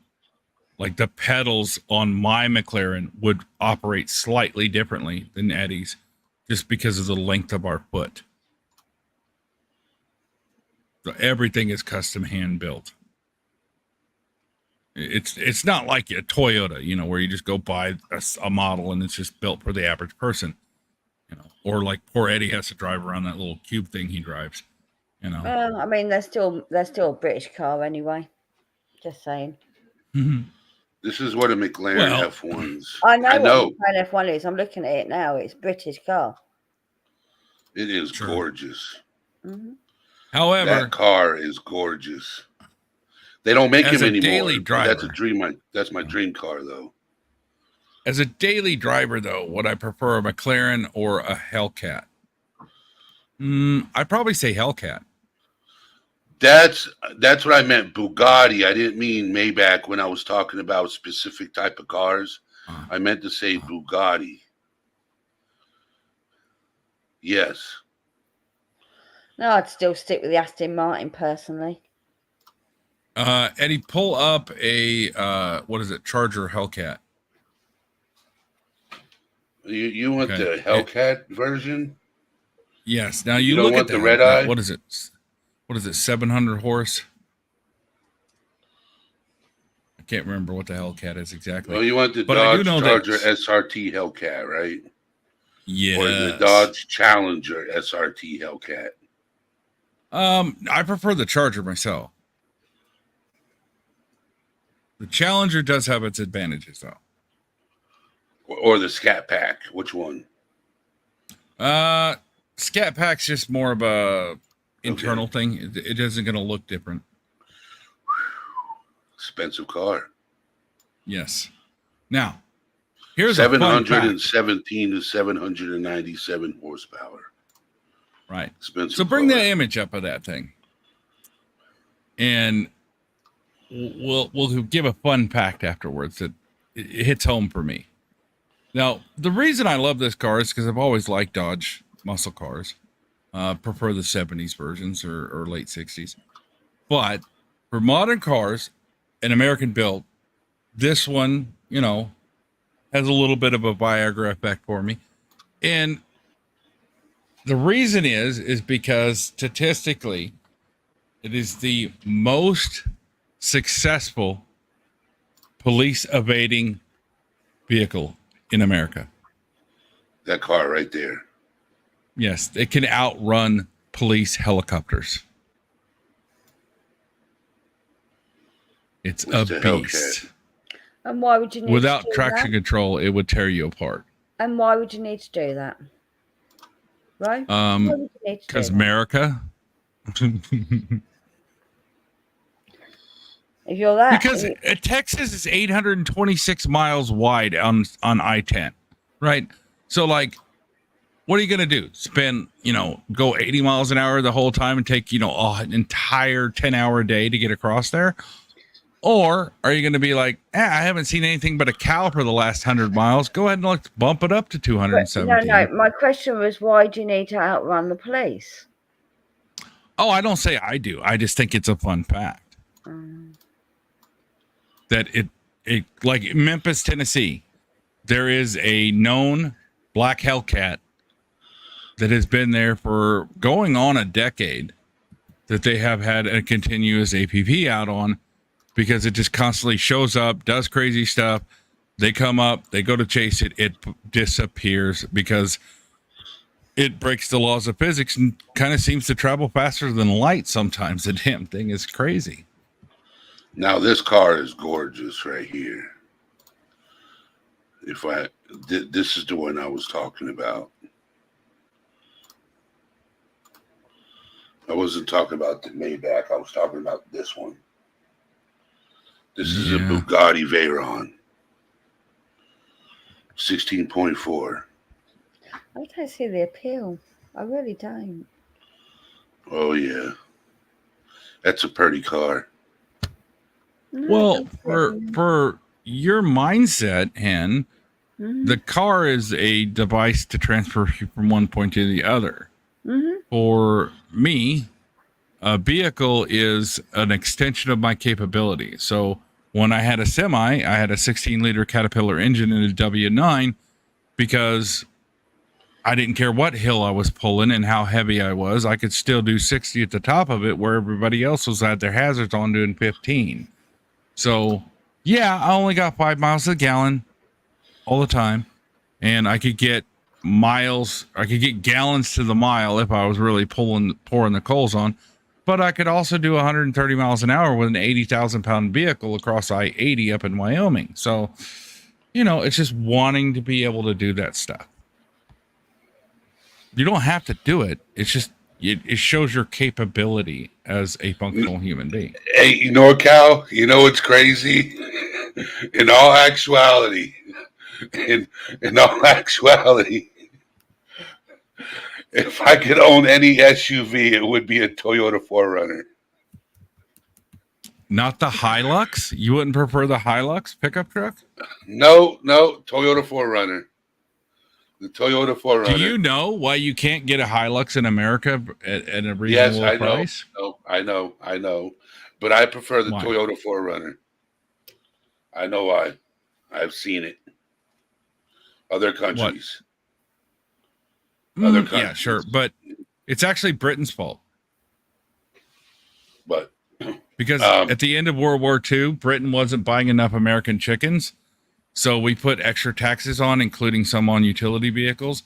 And those laws are still in place today to tariff the crap out of somebody like Toyota. And we can't buy them. People in the Middle East can buy them and mount 50 cals on them. And they're that cheap. But you can't get one over here for less than, 80 grand. But they're an extremely tough truck. I've quite literally seen these things be hit by rocket fire and keep driving. The Hilux is a beast. But I like the Toyota RAV, the 4Runner, the Toyota 4Runner. The RAV4 looks the Pathfinder. Funny, the Toyota Pathfinder that's Nissan.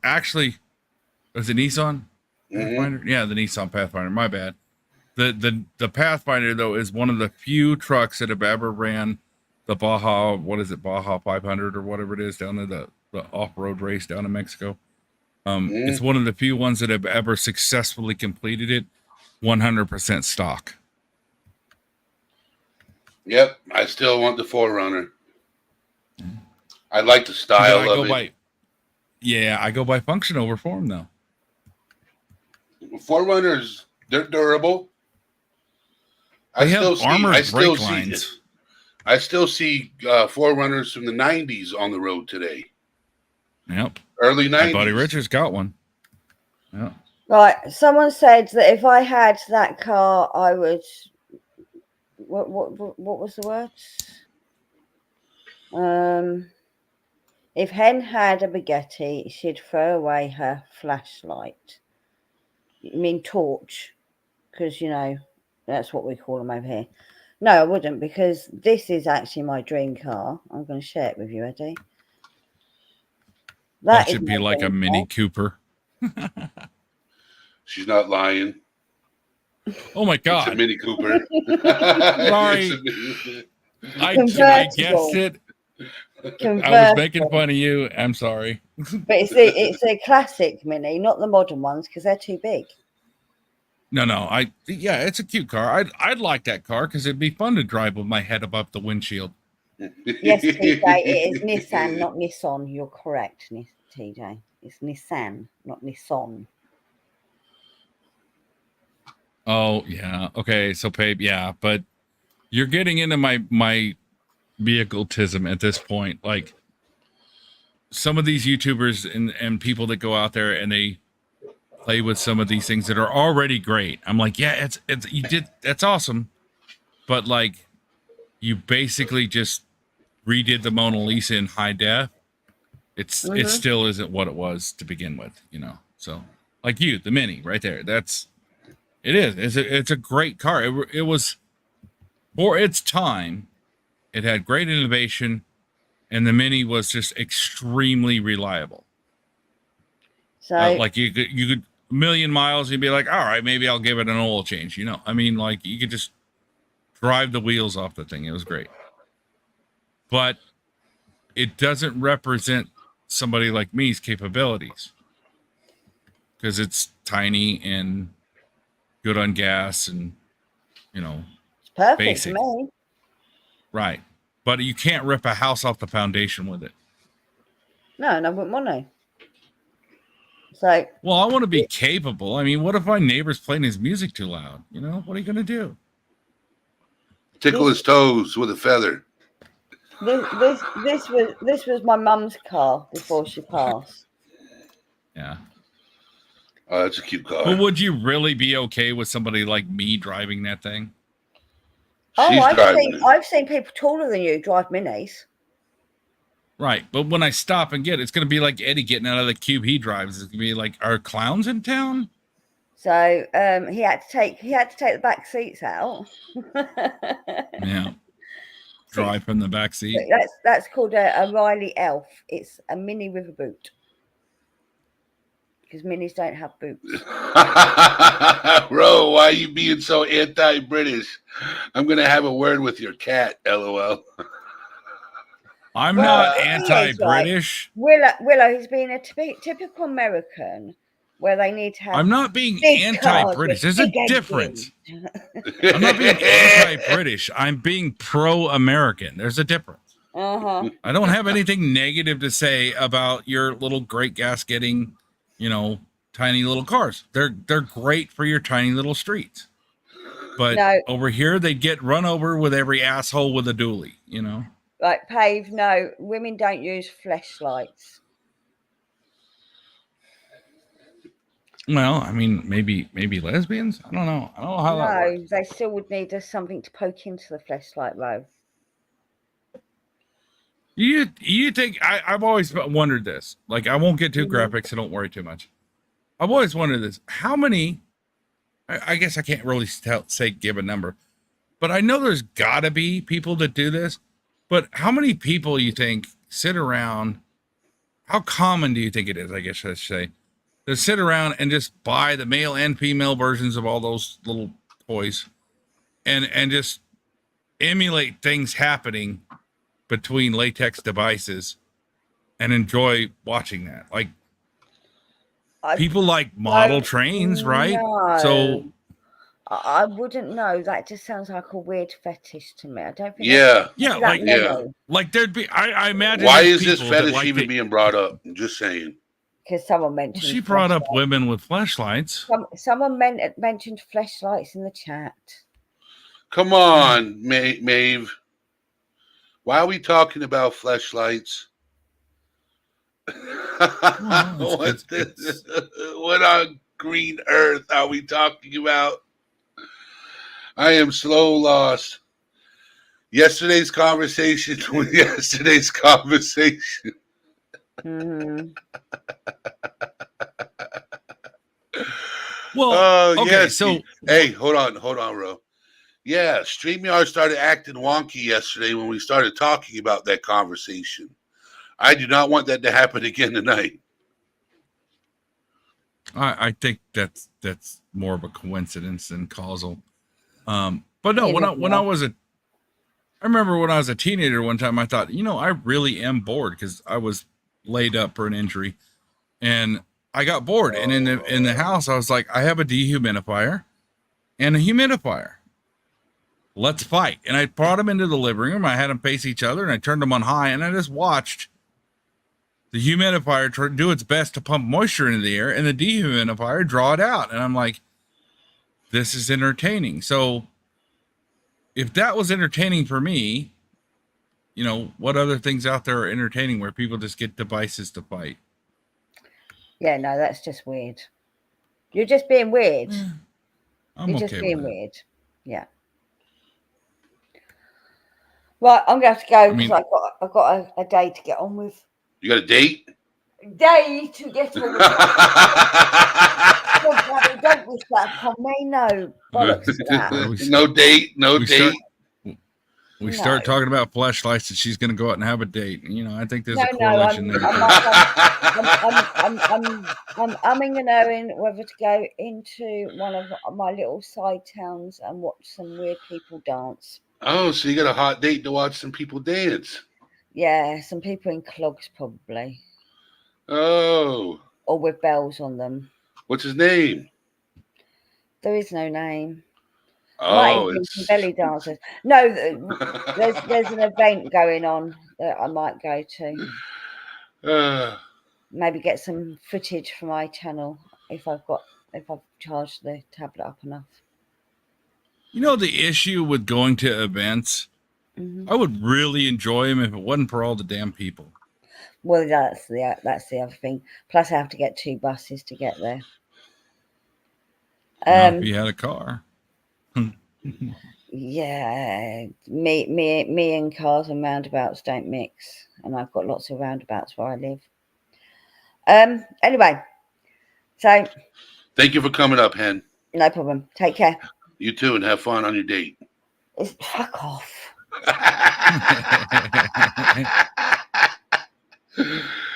No, that's unusual. You don't normally hear a British person saying they don't like roundabouts.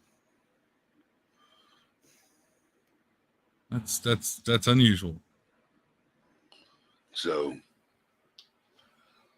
man, I'm getting tired. So, thank you for coming up, bro. Thank you. Yeah. It was very entertaining, to be honest. Very entertaining. Well, it's good when you catch me before my meds. Yes. Thank you, everybody that was in chat. After I take them, I'm just like, Thank you, everybody in chat.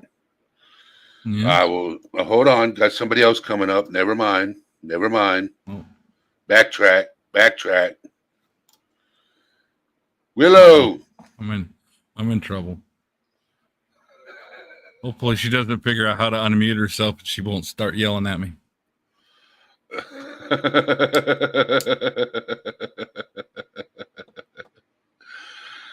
Backtrack. Mm-hmm. I'm gone 2 seconds. What? I get the headphones to work. I just heard you. Yes, but if she doesn't put her headphones in, it'll reverb through her microphone. Yeah. Echo. Yeah, I was trying to help somebody the other night in your Discord. Fix their mic. Who was it? Nightwolf, actually. We're working on his stuff, and we decided he just is going to have to use his computer. He can't use the tablet. Oh. With StreamYards. iPhones will not let you use StreamYards without using Safari. And a lot of people don't like Safari. They like Chrome. Plus, older tablets don't run Safari properly. So that's where he was running into some issues.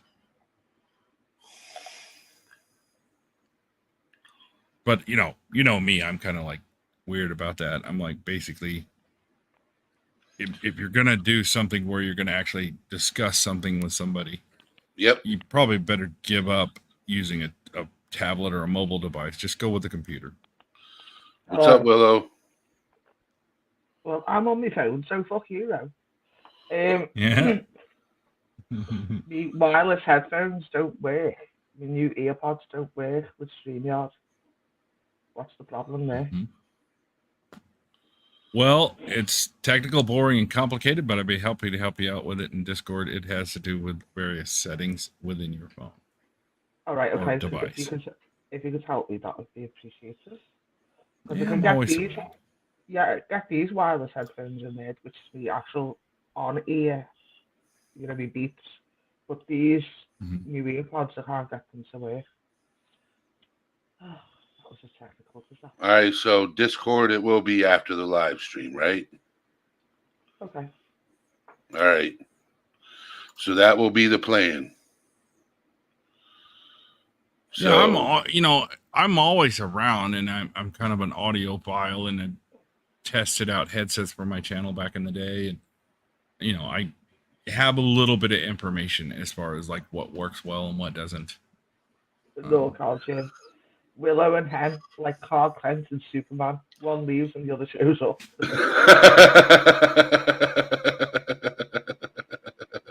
We've never seen them at the same time, have we? We've been on now at the same time, have we? Yeah, we have. Yeah, but still, you wonder, like, is one of them actually AI recording just being projected, or is it really two people? Well, if it is a 10.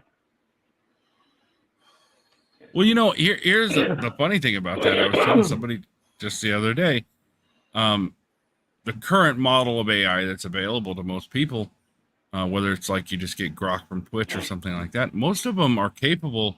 If you have enough sound bites from somebody, you could just do an AI generated thing and type in whatever you want to say. And it really does sound like they are saying it in their inflections and everything.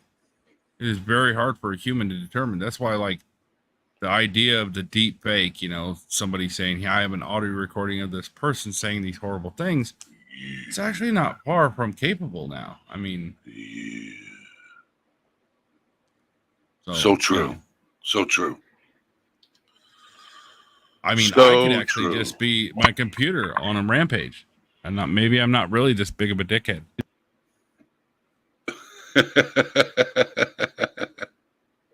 I need a whole lesson so I can come on panel one day. Banana press, it is a process. But once you figure it out, you'll be up on panel all the time. As Rose said, there's no point in having StreamYard as an app if you're going to come on your iPhone, because you have to come on through a StreamYard, through the browser. You can always call in. Yeah. Oh, do you have it set up to be able to tap that phone onto here too? Yeah. Watch. We used to do a bit of call-ins on mine. Give me just a second. I used to have a day about twice a year of where I do call-in answers to questions about the stuff I was talking about on my channel. Well, the other side of Eddie's channel is mental health, isn't it? So sometimes you just has to be available for people. Let me do this. Give me just a second. Out there, my dogs. Yeah, they're barking in the garden. Hang on. So I do this. Then I do my screen share. Bring that up. Share. Go back here. Remove. Undo this. All right. I love the way he's explaining things that we can't see. I know. Okay. So whoever calls in, go right ahead. You could call into the show. Everybody will be able to do a test run. Yeah, go right ahead, Ro. Go ahead. Do it. You're in my contacts. God, I have too many people in my contacts. Some of these people I haven't talked to in years. Or just dial the number. I don't have that kind of energy.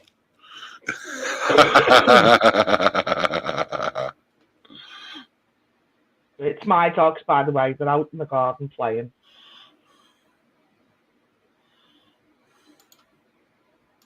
It's ringing. Are you calling the right one?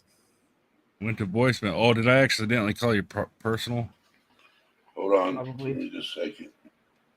Yeah, you did call my personal. 356. All right, I'll call the number on the screen then. Yeah, you called my personal. People do have my personal number nowadays. I'm using such technical say. I will check.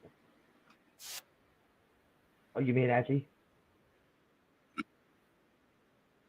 Give me just.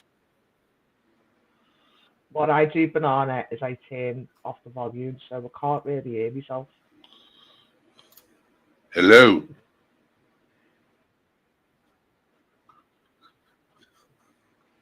Put a 1 in chat if you can hear what he's saying.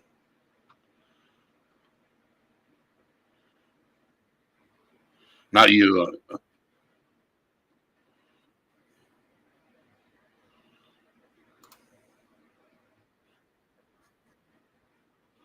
All right.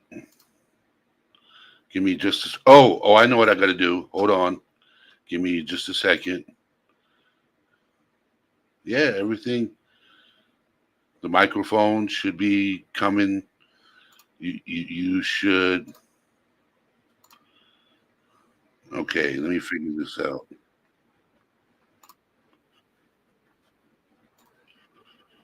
All right, give me just a second. Let me figure out how to do this. Oh, I know what I got to do. I got to do this right here. And then add the stage. Well, that clarifies it. There we go. All right, so you guys can hear him now. Yes, I can hear it coming through my computer. Okay. I don't sound normal because I'm using a trucker headset. Okay. So the number works. I figured it out. So you guys can call in. Yeah, I just thought I'd call you up because I'm in crisis. I'm out of roast beef. I just don't know what to do. Go to the store and get more roast beef. Yeah, but not at 3 o'clock in the morning. Go knock on a neighbor's door. They'd look through their people and go, "Oh shit, that guy's finally gone crazy," and shoot me through the door. Oh my God, bro. Oh my I God. tried to do this once while I was driving in my Jeep, and it was so complicated to get StreamYards to work. I was just like, I'm going to crash. I can't do this. Yeah, So doesn't he sound different on his phone than he does on his computer? Right. Yeah, this is the same, similar hardware-wise that I would use in the field for the military, the artillery. So this is about long-distance transmission of low-quality audio. So I don't sound like myself. But I can be riding lawnmower, and you would still be able to hear me. Oh, that's cool. Yeah. I mean, I've actually done that. I have a friend that, I'll talk to back when I used to have a lawn, and I'd be on my riding lawnmower and just be like, "What are you doing?" I couldn't hear my own voice, but he could hear me just fine and barely hear the lawnmower. All right. I'm going to end this call. I'll see you on the computer. All right. All right. And then we go back to a decent quality studio microphone, and I sound like myself. Oh, you're basically screen sharing Google Voice. Yes. Okay. Just without the picture. Correct. All right, everybody. So yeah, I used to help a guy who did a call-in show about a particular book series, and I would help him out a bit with stuff. And he had a similar thing, except he had an 800 number attached to it that was permanent, and he had a very hard time getting it to come through with decent audio quality.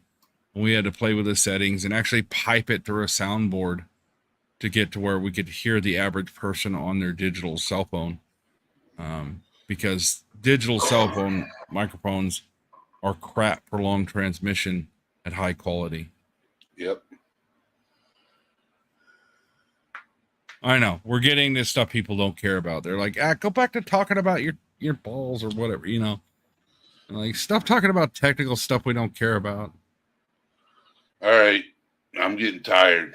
So I'm going to end this. Go to Discord, Willow, and have Ro help you with technical issues. Yes, I'll yell at you all you want. And she'll yell at you back. Oh yeah. So everybody, thank you for being here. Thank you for showing up. Thank you for showing love. And I will see you guys tomorrow evening, 8:30 p.m. Take care, my friends. Let's talk about the mind for a minute. The kind of battles fought, you don't just win it. It's a war zone inside, no camouflage. Every thought's a grenade, sitting ready to barrage. Growing up, they said man up, but never speak up. So I bottled it all, like a shaking soda cup. Pressure building inside, I could feel it crack. But the world outside only sees a mask, not the fact. Depression knocking at the door, anxiety's my guest. They invited themselves in, now I'm under duress. But mental health ain't a weakness, it's the strength to own. Every scar, every tear, every struggle we've honed.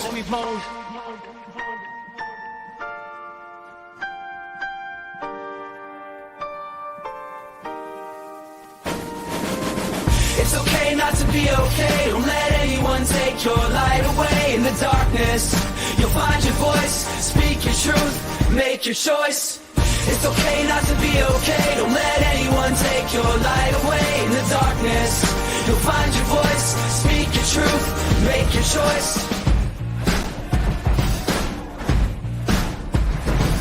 Stigmas like a shadow, it follows you around. But I'm breaking the silence, gonna tear it down. Got therapy sessions, journaling pages, finding peace in the chaos, flipping life stages. Self-love's a journey, not a destination. Gotta navigate the pitfalls, find your elevation. No shame asking for help, we all need a hand. Together we rise like a hip-hop band. So let's rewrite the narrative, redefine the game. Mental health ain't just a buzzword, it's our flame. Illuminate the darkness, spark the conversation. All things serious and mental health, a powerful nation.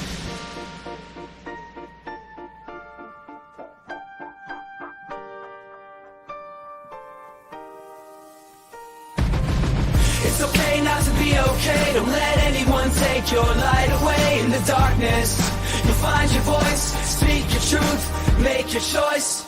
It's okay not to be okay. Don't let anyone take your light away. In the darkness, you'll find your voice. Speak your truth, make your choice.